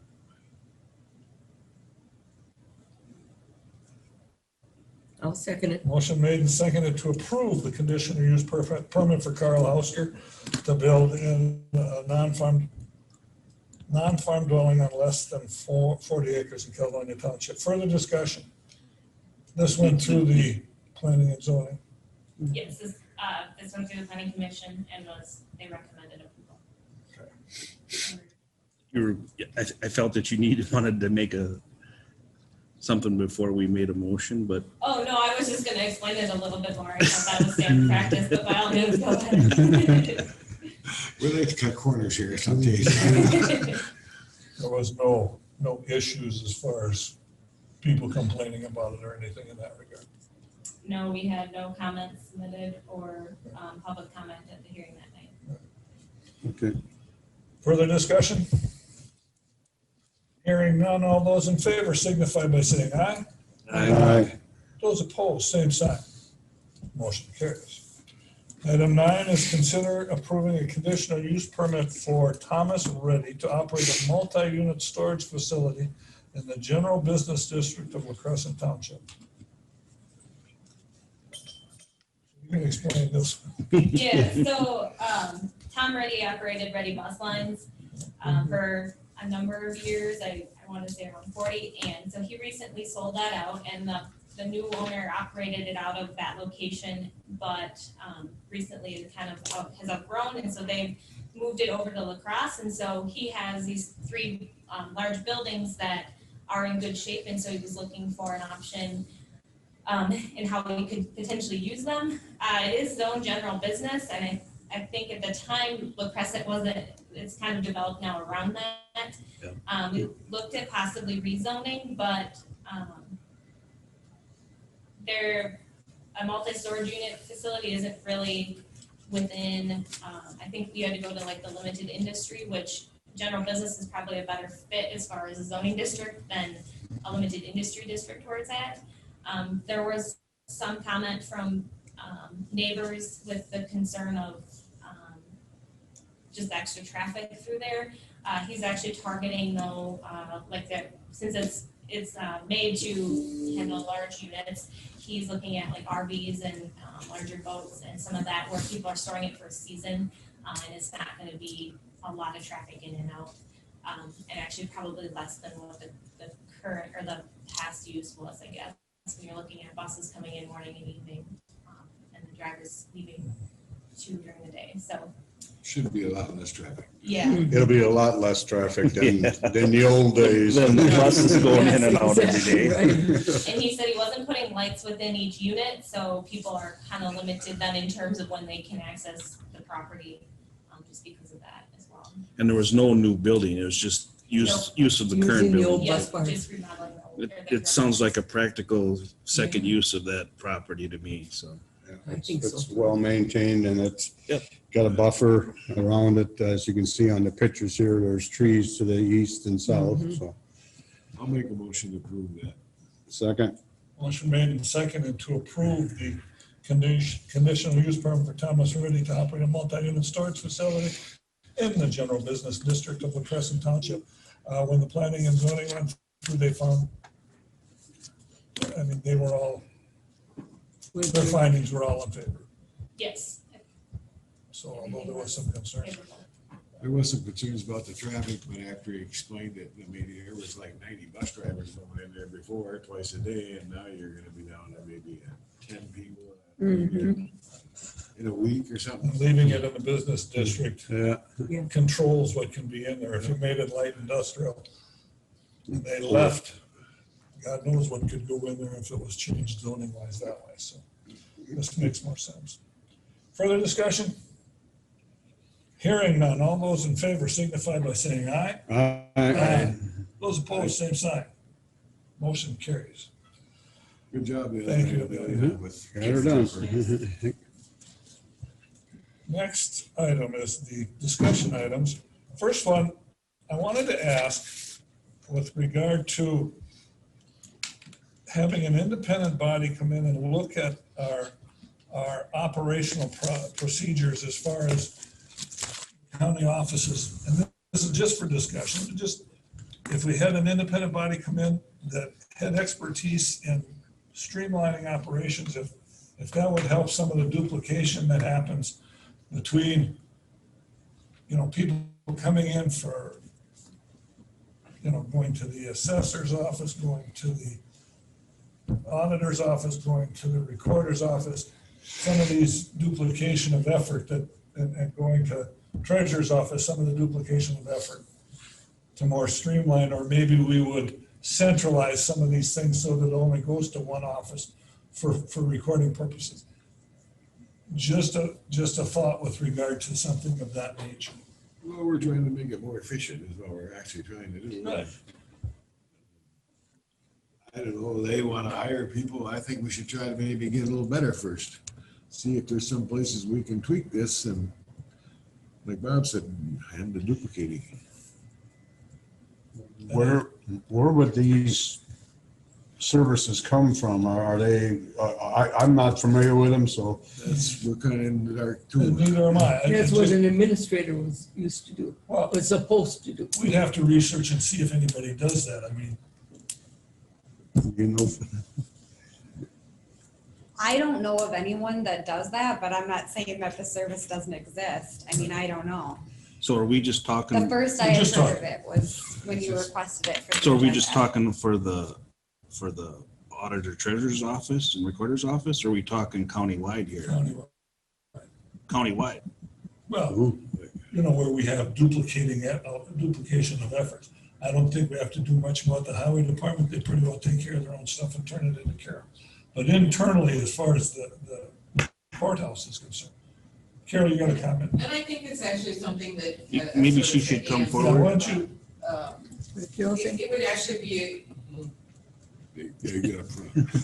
I mean, we have looked at it before for different things, and AMC provides a service I know that they've offered, and the DDS, I'm sure there are other companies out there also that would, take a look at the different departments and say, well, you're doing this and storing it here, and you're doing the same thing and storing it here, and you're looking at this and storing it there, and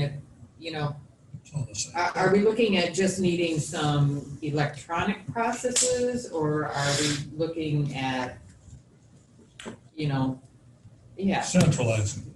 more centralizing? Do we have to worry about segregation of duties? Well, you make sure that happens if you do something like that.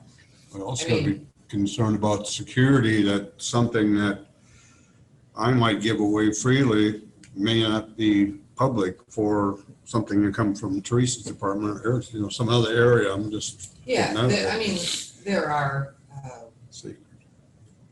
things like that, the confidentiality, but as employees, we are all cognizant of what we can allow to be distributed and whatnot. Sometimes errors are made. I say sometimes errors are made. Mhm. Well, right, because we all happen to be human. Yep. Maybe we should find out what it costs for somebody to come in. And the other reason I bring it up is if you try and do it internally, each department, each office has got their own way of doing things and they don't want to give it up. This is how I always did it. This is what I was taught. So somebody independent would be beneficial. Like I said, it's just food for thought. Yeah. If And it is, you AMC know, can help with something like that, maybe they can give us some direction in that regard. when the finance department was created, it was basically the intent to move, you know, financial functions to that office, and, you know, the auditor treasurer would deal with the taxation and that, because that auditor treasurer, you know, felt that would be a good way to go. And then when Casey left, it became, again, this is mine, and this is what I'm gonna keep. And we have these little silos. We've talked about silos.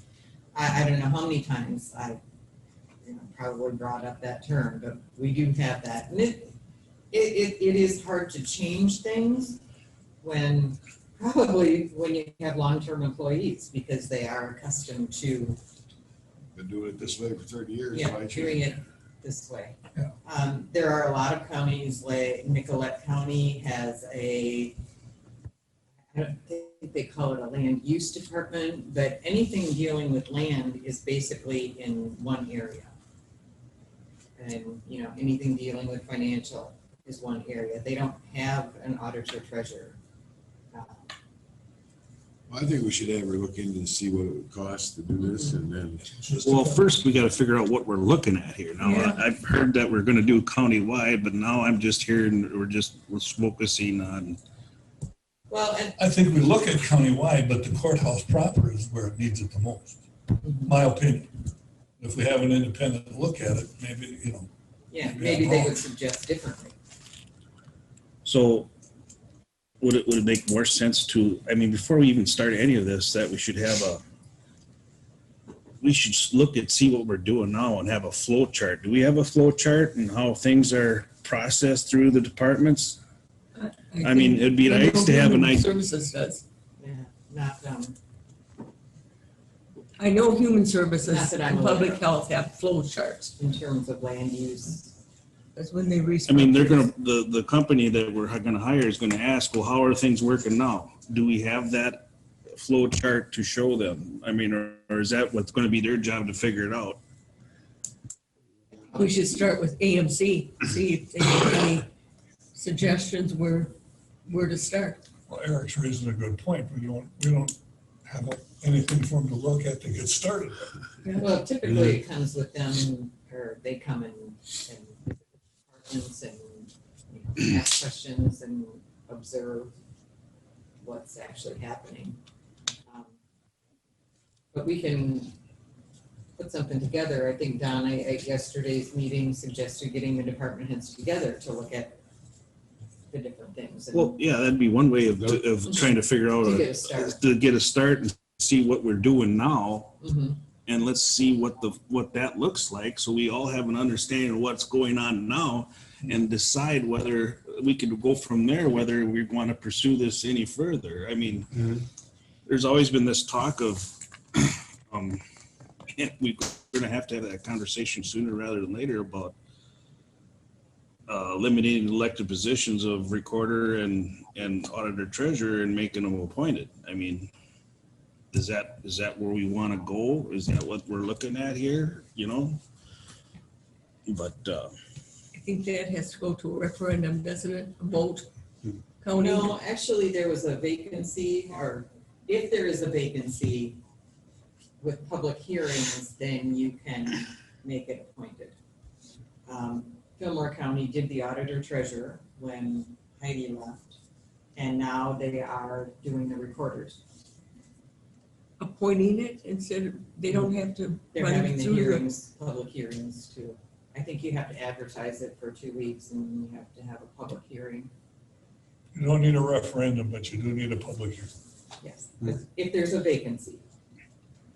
well, so how does that work when there's somebody's term is up? Now there's a vacancy with Sue, unfortunately, but. Right. That it would be your opportunity to make it an appointed position. We'll have to get at that. That may take a couple months to get that all straightened out. Yeah, Commissioner, all the elected officials are up for election next year in 22. Recorder, auditor, treasurer, and sheriff and auditor or attorney. Yeah, we actually appointed Mary as the recorder. Yes. And so she's in the official elected position. No, she is not an elected To complete. official. She is an appointed. Appointed employee. position. Mhm. Okay. To complete the term. That's how I. Yeah. To complete the term. Until December 31st of Yep. 2022. Now would be the time to have the public hearing about that particular office and eliminate the election in November. Next November, right? Yeah, next November, not Next this. November. Yeah, be 22. All right. 22. Yep, whenever it is, okay. But one thing I might want to add too is when you do get someone in, we need to get someone who does understand the state statutes, because some of these job duties for the auditor treasurer are based on state statutes, so we have to make sure that that's followed correctly when you do make the decisions as well. So those are the things that have to be looked at, for who's doing what, so just something to think about if you hire someone to come in. The fear being that in the case of an election, let's say somebody ran for Sue's position and didn't have a clue, but had a lot of friends and got elected to the job and didn't know anything about it. With an appointed person, you can get some experience, you can get some background, and when you appoint them, they know what they're doing. I think Donna is referring more to having someone come in and look at the job as opposed to appointing someone to that position. I mean, having an appointed position, that would be kind of your purpose, was to make sure that you had someone qualified. And right. But then, you go ahead. As opposed to an election, which can become a popularity contest. Yeah. But then there's consequences of that too. They're no longer upheld by the voters, and they're under the umbrella of the unions and the HR instead of the voters. We're taking away the voters' authority. That was a problem, I thought. Which is why you have hold public hearings. Right. To get the public's opinion. If that's what the majority of the board wants to do, right? Mm-hmm. A little off topic. Yeah, well, as far as the other. But I think what was brought up a while back is that we need our leadership staff, when we, of the different departments, to explain or put in line, what do we do? And then we can see that, well, maybe I see this as in two different columns here. Maybe this could be combined or whatever. And we all agree, if we're gonna have some management team come in and help us, we gotta give them something to start with. So I think let's have our staff kind of put something together and say, well, this is what goes on in our department. And maybe we think we know what's going on all the time, but we don't. And I'm a newbie, so I'm still learning. And I assume that some of this is going to involve technology and how we use our technology, correct? Or needing a streamline. So, Which I did, so at the department head meeting yesterday, there was a group email that went out from the Minnesota Association of County Treasurers, Auditors, Treasurers, and Finance Officers, asking the question about implementing an AP system, a countywide AP electronic system using ARP funds, because it was an issue where, if everything's done in paper, you have to be here. I mean, if we get into a situation where we can't have the courthouse open, that's a problem. Not being able to process without being here. So, people are looking at different ways of using art dollars, and actually in terms of efficiency, I think that would be a good thing to have. Eliminating someone typing a claim in this department and having it typed here, entered here. Yeah, There you go.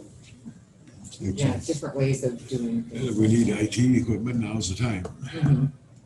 Right, to look at that. I guess probably one of the things that I've always commented about is our board minutes.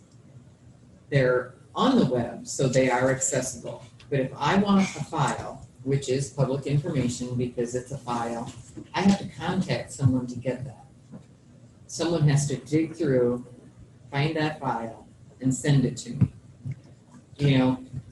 We need to have, you should be able to just click it. In this day and age, you should be able to click that file number and up that document pops, and just different things that I think we could do that would save time for people. So we should probably set up a meeting with department heads to start, and looking at AMC to see what they have available. So we got a committee that's gonna do this, like finance or something, or Yeah, I guess finance. or could do what? it. Makes sense. Excuse me, can I ask who phone number 507-429-9529 is? They just popped in about 5 minutes ago. Can you state your name, please, for the record?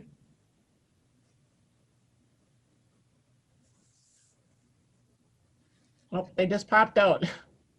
I don't know who it was. Okay. None of your business. Okay.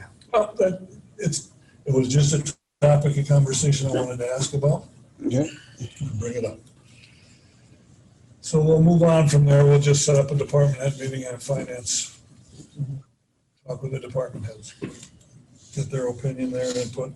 I did ask about it yesterday at the department head meeting when we had it, just for their thoughts. Well, I don't know. Be a little more direction, I guess, as far as that's concerned. So who went to department head yesterday? You and Greg and I. Okay, yeah, I've got the new schedule. Yeah. Well, we talked with, everybody that was there.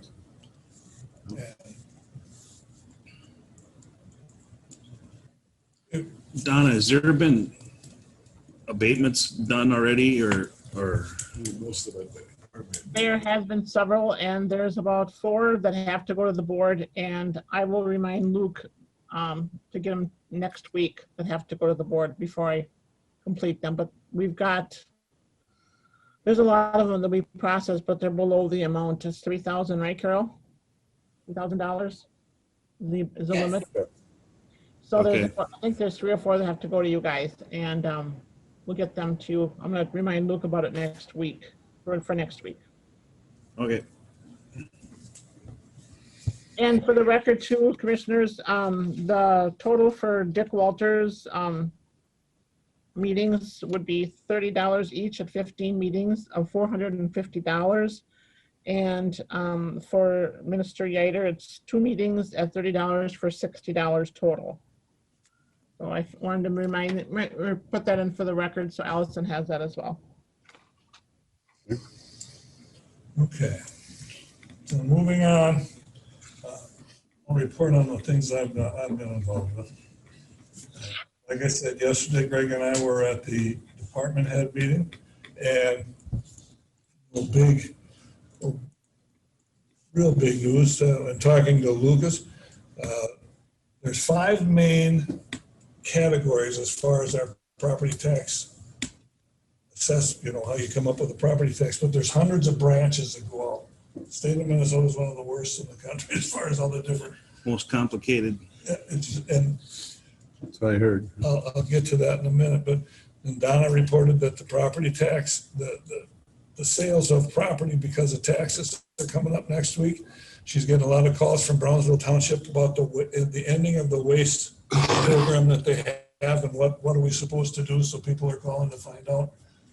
Do they gotta go to Houska, do they gotta go to wherever, they can go wherever they want, but one of those sites. Carol reported that we're getting into the audit now as far as that's concerned. And that's gonna go heavy on her schedule now. Preliminary budgets are supposed to be in by the departments by the end of July. That doesn't appear to be gonna happen, but they're working on it. Brian talked about his projects that are almost done. The Army Corps of Engineer is looking for places to get rid of sand because they got such an excess of sand down like by Brownsville. It's going. And where to get rid of it, because they got lots of sites where they stockpile it, so they're trying to get rid of all of it. There is some issue as far as a railroad crossing to get to it, and whether that's a public crossing or just a commercial crossing. And he talked about upgrades that are coming for the IT department. There's firewall upgrades coming up on Thursday, on this coming Thursday, where they're putting in new firewalls, and it's going to interfere a little bit, but once it's done, that'll help us as far as protecting the county. Our phishing testing is still ongoing, and we still have some failures, and so there's going to be more education on what to look at and what not to look at as far as when you get your emails. Tess talked about west door issues, that sometimes the door sticks open, sometimes it won't open on that new west door, and they're trying to get that put together. The health insurance program emails are going out to the unions as far as what was reported to us the other day. And then the union meetings are ongoing. Mark England talked about the sheriff's department with regard to Winona County. Winona County's jail was downgraded to a 72-hour facility by the state of Minnesota. I don't know if they're going to be able to get it put back to 90 days or not, but if that's the case, we may for the next year have quite a few more Winona County prisoners than we've had in the past, only because they're at a 72-hour facility. They don't have the ability to keep them any longer than that. But and then he has been in contact with the sheriff over in Fillmore County and their studies as far as he's going out to all the different communities and whatnot and talking about the different types of jails that they could look at, be it a 365, a 90-day, or a 72-hour jail, and the different processes that they would have to encounter. But it's just, they're just doing programs as far as that's concerned. So that's the basic report as far as the department head meeting yesterday. I also had the AMC coffee this morning, and they talked a lot about the American Rescue Plan dollars and what other counties are doing. And I found it interesting that so many counties are looking at the daycare issue as far as the daycare needs in their county. And I have a little trouble figuring out how they're going to separate what the county does versus it's a private industry. Mm-hmm. And, some counties are putting up buildings and hiring people, but it seems to me, we can help. That's probably in the bigger counties, yeah. Yeah, but in our county, we can help, providing, that'd be an EDA deal as far as acquiring a building or doing something. But one of them did have a kind of an interesting thing. They were in partnership with one of the tech colleges in their area and providing covering the cost of tuition and whatnot for that type of a program to get people educated and into the daycare business. So they're helping people that want to do it to get, So are they building the buildings or just financing everything? Well, the one county was building a building and putting it up in conjunction And they with staff it and all that stuff. Yeah. And I didn't. Is that what we want to do? I don't think we want to. I just look at it from private versus public. Okay. Yeah. But the problem with daycare is the overburden of regulation. I mean, that's why a lot of them are getting out of it because it's just gotten so crazy that, and then it's hard to find help. I mean, like the one in Spring Grove, they're having a hard time staffing their daycare. But it was Pine County, they pay the tuition for daycare training at the tech college to get people the education to do it so that they have people available to be in the business. I thought that was kind of an interesting idea that way. Another thing that they talked about a lot that may come into a play for Houston County was the dark store theory. The what? Dark store theory, which is, and with the Mikan situation, it might be one of our situations where a big business leaves you with an empty building. Now it's not worth as much and we're not going to pay the taxes, or the taxes go down because it's not a viable business. The dark store theory, and we may have something like that. I've been in contact with Greg Davids and Jeremy Miller and whatnot with regard to the Mikan situation. I'll forward to you a letter I got the other day from Greg Davids that was a letter to him that Senator Smith had sent to the Minnesota, or not the Minnesota, that was the Major League Baseball Association, with a complaint with regard to, you promote baseball, it's an American game, all this business, and now you're sending, baseballs are made in Costa Rica, now you're sending this to another country, that you expect the American people to be supporting it. Okay, that letter? Tina Smith. Okay. Well, then I don't have to forward it. You can see it. But anyways, it was a pretty good letter that she wrote. Whether it means anything or not, I don't know. But that was that. Then the other thing, going back to the American Rescue Plan, and this is a topic of conversation.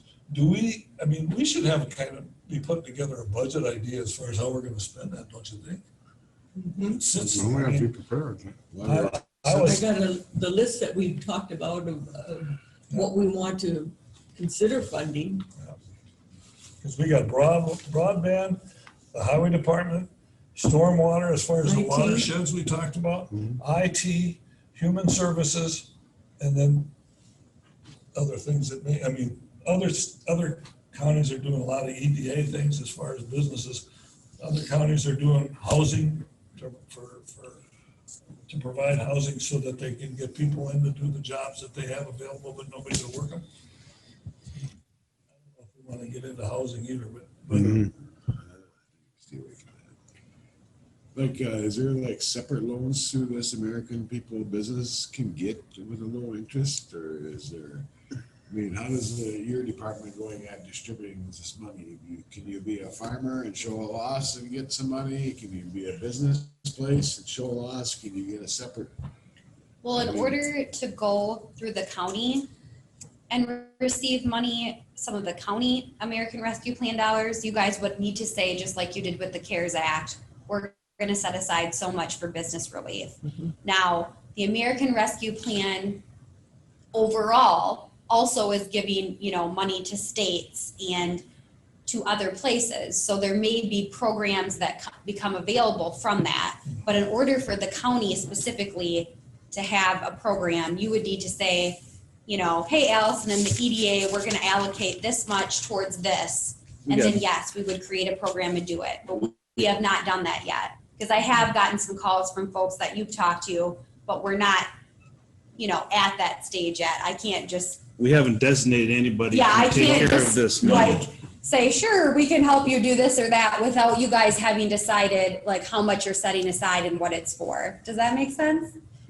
Well, I guess that don't make much difference to me. I ain't getting any. Do we really know the guidelines totally? Have they been finalized? It doesn't seem, from what I've read, it doesn't seem that the guidelines are going to change very much from what we've already given you all. Okay. So I think it's safe at this point to go off of that. So if anyone needs a copy of those frequently asked questions or anything like that, I can certainly send them to you, but they're also online and, just kind of the things that we talked about before. Because I think we need to be prepared Yeah, with a budget. sorry. Yeah. The other thing to think about is we are gonna, we can use some of that money for departments that have like a deficit or lost money during COVID. And if you use it for that, then you could turn around and be a bit more creative with how you're using that funding.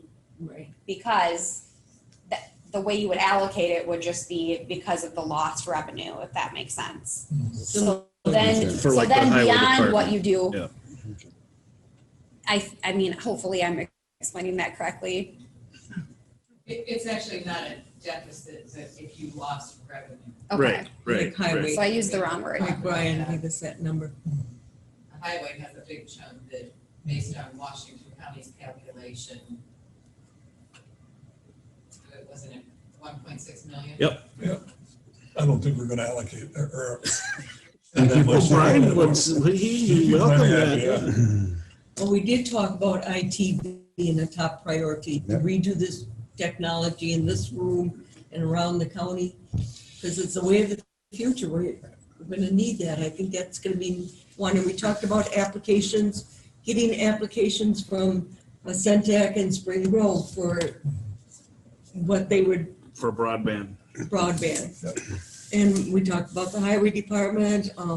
Dewey had brought up the communication board is going to have to redo their emergency systems. And that's going to be very costly. Actually, and Greg brought up, maybe we can have the watersheds each get a portion of it and consider all the watersheds, not just one specific, treat them fairly. That would have to be almost like an application process, wouldn't it? Yep. How many watersheds are there? Two. How many? Two with the third one coming out, right? Or is there three? Winnebago is one Winnebago, Bear Creek. and Crooked Creek. So there's three. And Is that right? Winlac, the one. No, So there's that's the four. the Winona, you mean that Winlac. sliver? Yeah, that little sliver. Well, that's that's different because that's like the Root River One watershed district, and the Crooked Creek and Winnebago's are local county ones. Tributaries. This one's the state gets their grants, they get their grants from the state and all that. Is Bear Creek the same way, or is that, I know that's a joint with Iowa. Yeah, Minnesota, I was joint, they get some funding, but not a lot down there in Iowa. Does Bear Creek have levy, Carol? Crooked Creek's the only one with levy, or is Winnebago levy? But would we allocate $2,000 a year to two of the watersheds? Yep, we'll give that to Winnebago and Bear Creek, Bear Creek. probably. Crooked Creek. Is it Crooked Creek? Well, that ain't existing yet, though. Bear Creek, they get 2,000 and they'd like to have a little bit more because Iowa gives them 5. And so we just pay 2 towards it. I think everybody should kind of think about I'm gonna just tell you what I wrote down. I'm figuring $2 million for broadband, 600,000 for the highway department. I plugged 400,000 into the stormwater for the watersheds. And 100,000 into human services, 200,000 into IT, and that leaves about $400,000 unaccounted for. That's just For the total Just of a the 3 thought. million. the 3.6 something. 3.68, 3.608. I think it is. Start. We already got one, and that was 1.8, right? 1.804. Yeah. Which makes me think it's 3.608. If my math is correct. So that's just conversation, I guess, right now, but we gotta come up with something. Eric, can you find out what they got left on, what they need to pay, get this watershed in Freeburg done?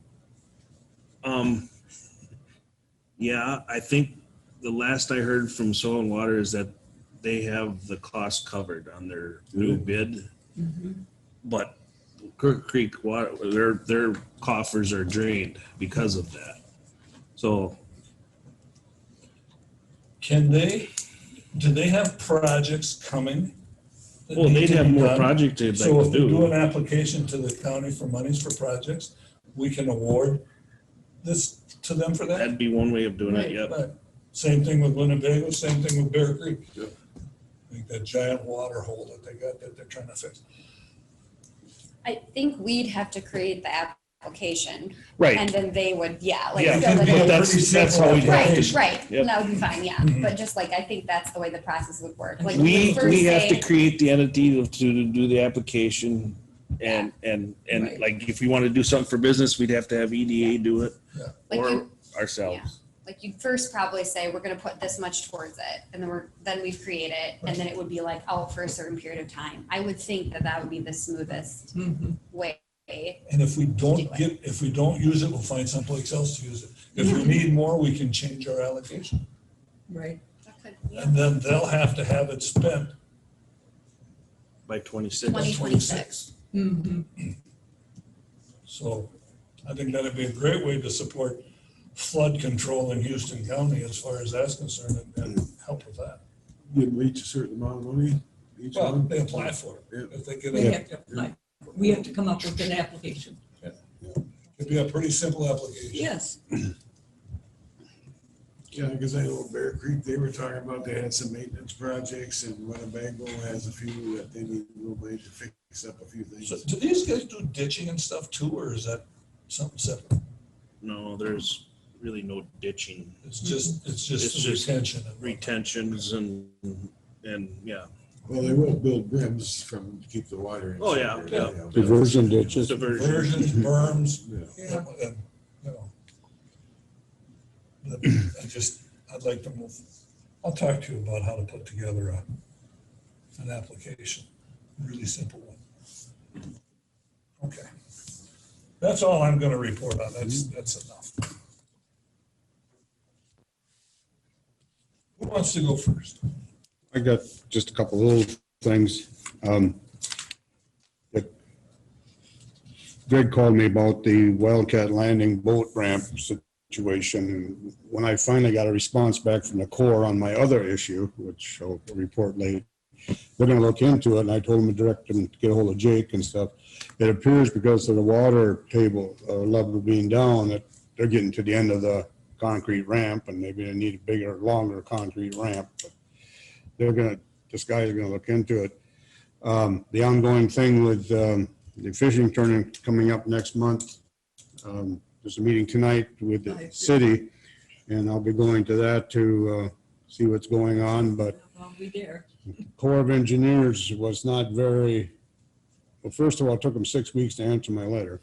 Mhm. But then second of all, he says, we're just strictly maintenance. We don't get into any of those things. And I reached out then to the Coast Guard, and they haven't answered back, because they're the regulatory, I imagine, or enforcers.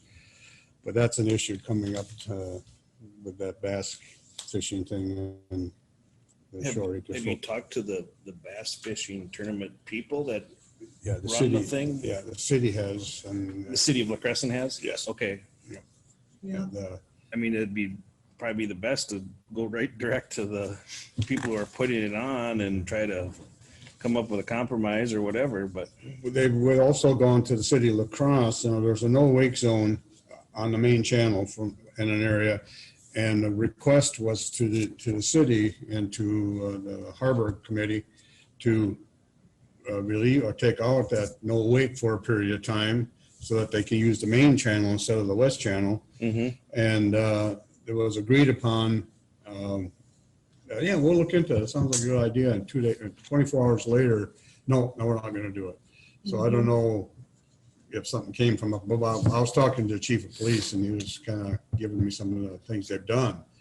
And it's big sister over there is just, all right, we're in charge, and that's about it. They're supposed to be at it tonight, the La Crosse Park and Recreation and the joint board of the Harbor Commission is Yeah, going to that's be at the meeting. Well, they're invited Who's to on the the meeting. harbor commission? I don't know. In La Crosse, Is it a joint board? It is joint board, but- No clue. we No have no clue. idea. Nobody from Houston County's on it that I know of. No. Does the DNR have any say as far as? They're invited tonight. DNR is invited. But see, that's state DNR, and then the question is, the attorney back before says, well, okay, where's the citation been written? Where is that magic line in the water? And who's gonna enforce it? Who's gonna enforce it? And I'm sure, I talked with Mark here a while back on it. See if I got my copy of the letter too, but, and he says, what do we do? I can send a boat patrol out there, but okay, who's gonna enforce a ticket that we write if we do write one? Because first of all, you tell me where the line is, so I know where I can go, and second of all, they'll go over there and I can't chase them. Well, we used to be the 15,000 rod rule, or 1,500 rod rule back in the old pursuit days, but that's probably gone now too, so. It's too bad there can't be a joint collaboration between La Crosse or La Crosse County and Houston County. Yeah. Saying if your boat gives the ticket either side of the line, our boat gives it, it's a joint jurisdiction. But even Mark said, how could, we don't have enough people to patrol it.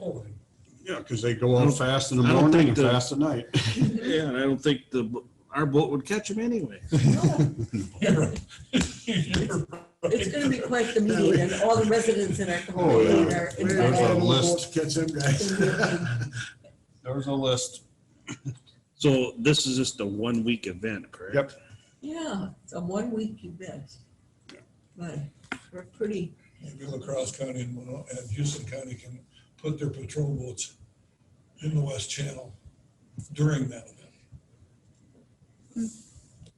It might be a solution. I mean, It might mean absolutely nothing, because They're not they'll gonna know they let, aren't gonna do they're anything. not gonna let La Crosse County, no, they're gonna. Yeah. The big, like. So that's the highlight of northeastern Houston County right now. And a lot of trucks heading to La Crosse going through our areas. Getting rid of that sand. They got 200,000 yards of material to haul. Where's it going? Going over to the mobile oil plant in La Crosse there, The old site, okay. the old site is being raised up 3 feet, Yeah. 13,000 truckloads. I know you're in the trucking business, Dewey, but there was talk of barging that up instead of using trucks. Why wasn't that? I have no clue. I mean, it's right there. Yeah, I even asked, I said, hey, I mean, what the, but I think they'd have to redo the approach. It's pretty shallow right by the edge there. So, I mean, they'd have to do some work. Right. And why the city, they've been talking about this for 20 years at least. Yeah, and so we hauled material in there back in 13, 14, and that turned out to be bad material, so we're hauling that back out. Well, it just would seem like moving all that sand, it would be so much more efficient through the barge, but. Yeah, but like I say, when we were mentioning trying to get rid of sand, well, we're getting a dent. But the thing is there's so much on the islands over there that they can't do like they used to. Right. They dredged them, made a nice sandbar so you could pile it up. Anyway, that's about it. I found out that the feds are not real quick in dealing with. No. What do you got, Eric? I really don't have anything. Eric, did you get a call from Terry DeBoer about she has an Eagle Scout Yes, project? I did get a call. I told her you were on vacation and she said, well, I'll just leave a message. It was from Ethan Knutson, and he called me and talked to me about it, and I'm working with Brian to track down, get through the red tape to get a hold of somebody at DNR, because he isn't getting any response from him on this. He wants to redo the boat landing down by the river there, and tried, in Houston, they tried to improve that because instead of using the county's sand pull site, Which they cannot use. well, they can for the triathlon. They got a waiver for that event. But this young man wants to be able to find a way for an Eagle Scout project to make it, but he's having trouble getting a hold of anybody and getting any response from DNR. So I talked to Brian yesterday, and he's gonna track down the person that we were talking to when it came to the triathlon stuff, so I'm working on that, and I told him I'd get back to him, so. I think it sounds like a good idea. That'd be a good project Yeah. for him, and it needs improvement, Uh-huh. whether And the they're DNR looking will for allow these. for it or not, all depends, but it's so steep, that's the problem, Right. and the sand pole is like a nice gradual beach, Mhm. works great. But, then it's just a safety issue, so, yeah. Yeah. But if they can Good. make it, Good, I was hoping she got, or Yep. if they got hold of you, because they called me to see who the contact. Yep. But, good. Meeting about our recycling, and it was a couple hours and the hall was packed with a lot of opinions. But it was really a good meeting because they have been levying to everybody $55,000 on their township levy just for garbage pickup. And all the other townships in the county levy what we charge, the $375, so most of them range from $6,000 to $9,000, I think at the most. So, and there were a lot of people that don't even have homes on their parcels that are paying like $800 a year on their township taxes, and they don't even have garbage pickup, So anyway, they decided at this time they are going to not renew the contract with Harder's for garbage pickup, that people can either take it to the dump or drop sites. And Rick Frank was there, and I spoke quite a bit too.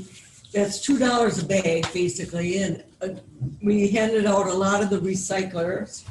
Or they can call Harder's, and I gave them a list of all of our licensed people in the county, Harder's, Hilltoppers, etc., for them to call and get a price, how much a month it would be, if they want to do it that way. But they would pay for it. Themselves. They would pay for it themselves. The township would not levy for it. So it actually, I thought it turned out really good. There was always a few people like, I told Bob, I said, there was one guy that says, well, I'm not gonna be running all over to the dump and, just to get rid of my garbage. And somebody yelled out, well, you go to town every day anyway. So it was a very vocal meeting. Okay. But that's what the board now, they're gonna have their continuation of their annual meeting, which we have in March, most townships do. They always wait till August to do theirs. So people can come to that, and if they want to levy for more than the county fee, they can do that at the annual meeting. So I don't know how that's gonna go. I might go to that meeting too, but it was actually, everybody there spoke. And Well, They it was were- a well-run meeting. it was, I thought it went really well, and I know Donna probably heard from Carol Sweeney for hours and hours, because she had more facts and figures, and even I knew. Well, it was pretty unfair the way they were doing it, because Well- like that young Brent Knudsen was paying $1,700 a year for garbage.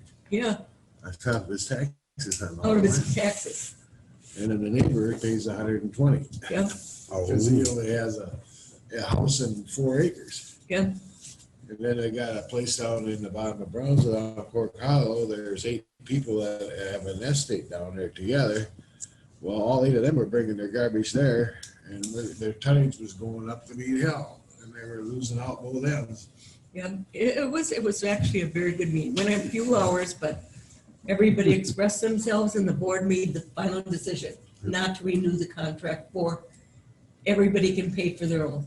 And they did it right too. They had an advisory board that went out and talked to all the people, and they had some really good information too, I was told. I didn't go, but I was. Yep, they did. I think that helped them get their decision made. So that was my main meeting, and the others were all negotiation meetings, which take a couple hours every one of them. I think we have one today, one tomorrow. It's going. Right now, we're just handing out the information on the grid. Okay. Then they have to all come back again to counter negotiate. yeah, we've had one counter. Mhm. It's interesting. Yeah, it is. Especially the one last week where it's a one-person union. Yeah, and I couldn't make that one. The cable company came by the house that day and took away our Wi-Fi, so I couldn't get on. That's Catch okay. up. It was mainly handing out the Yeah. information. That was basically it. I'm not gonna be around for the WinLAC meeting, the When's it? second Monday of August. That's, what And time it's of a day Zoom is? meeting, Yeah, that's at Monday mornings. yeah. No, it's in the afternoon, Winlock. No, it's morning, Morning, okay. 9 to noon. Okay. Won't be there for extension meeting either next week. Eric, we have. Oh, you extensions. were, okay, We're gonna be gone from the 5th to the 14th. okay. I'll be there. I'm done vacationing now, so. Well, we have to work in negotiations around everything. Yeah. He's got one of them trucks that says 4x4 on it, 4 weeks in the spring and Yeah. 4 in the fall. Yeah, 4x4 farmer, yeah. Hear it all the time. What do you got, Greg? Well, I guess we had that finance meeting this morning, and we should probably decide what we're gonna raise for raises next year, percent for, so we can do it in the budget. Isn't that what you kind of like to know? What we're working on. I don't know, that's something for you guys all to think about, what percentage we want to put in the budget for next year. Is that pretty close to what she was wanting? It's pretty close. Well, I might have missed something. It's dangerous to put something in the budget. Let's say you plug in a 2%, that's what everybody's expecting. Yeah, yeah. That's right. yeah, I don't think we should be doing it. That's cart in front of the horse Yeah, there. I think, you know, You gotta finish what's going I on think this we year. can put our budget together using the current rates. Mhm. And then before we finalize, we can, Yep.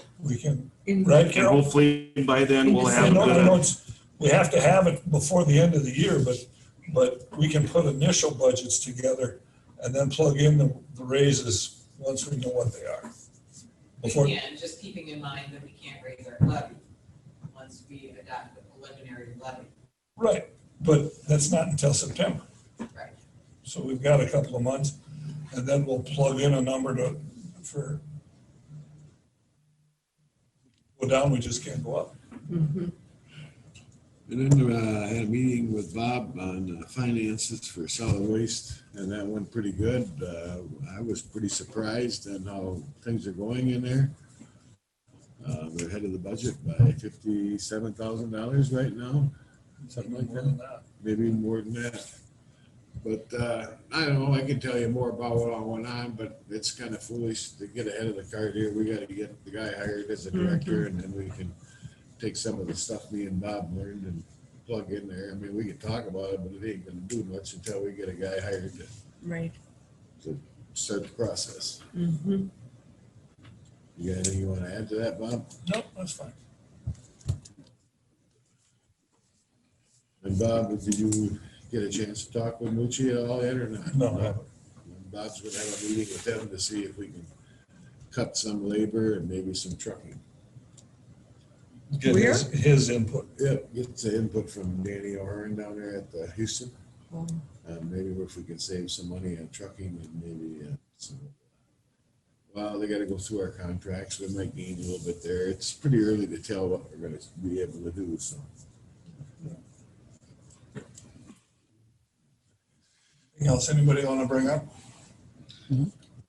I just want to mention, we just had Houston Hoedown days and, Pretty good weather for you. it was hot, but it was good weather, and you know, not all the functions were happened. We didn't have car show or anything like that, but all in all, it turned out really well, and it was just great to see everybody out and about and having fun again. And you know, we're social creatures, so it was. I think everybody needed that, and had a really good program Saturday night at the tractor pull. We had the Boy Scouts come out with their flag, with the flags, and we had our first girl Boy Scout or Eagle Scout in Houston, so that was a proud moment. And we honored somebody that recently passed away, was really involved with Hoedown. Had a nice dedication to him, so. Who's that? Jason Mark. So it was really good. Everybody stood for the flag and Good. it was just great. Just wanted to say that. I'm glad you had good weather. Yep. Hot but good. But, It was better- hot. Better than rain. Nobody's got anything else? I'll call for public comment. Anybody on the phone that, there's nobody in here. Anybody on the phone that has a public comment? Donna? I'm sorry, yep, I'm here. Nobody is on, besides Mary Beth and John Puglisa and Charlene, so there's really nobody else on. Okay. We're not gonna have any public comments, so we would entertain a motion to adjourn. So Second. motion made and seconded to adjourn. Further discussion? Hearing none. Adjourn.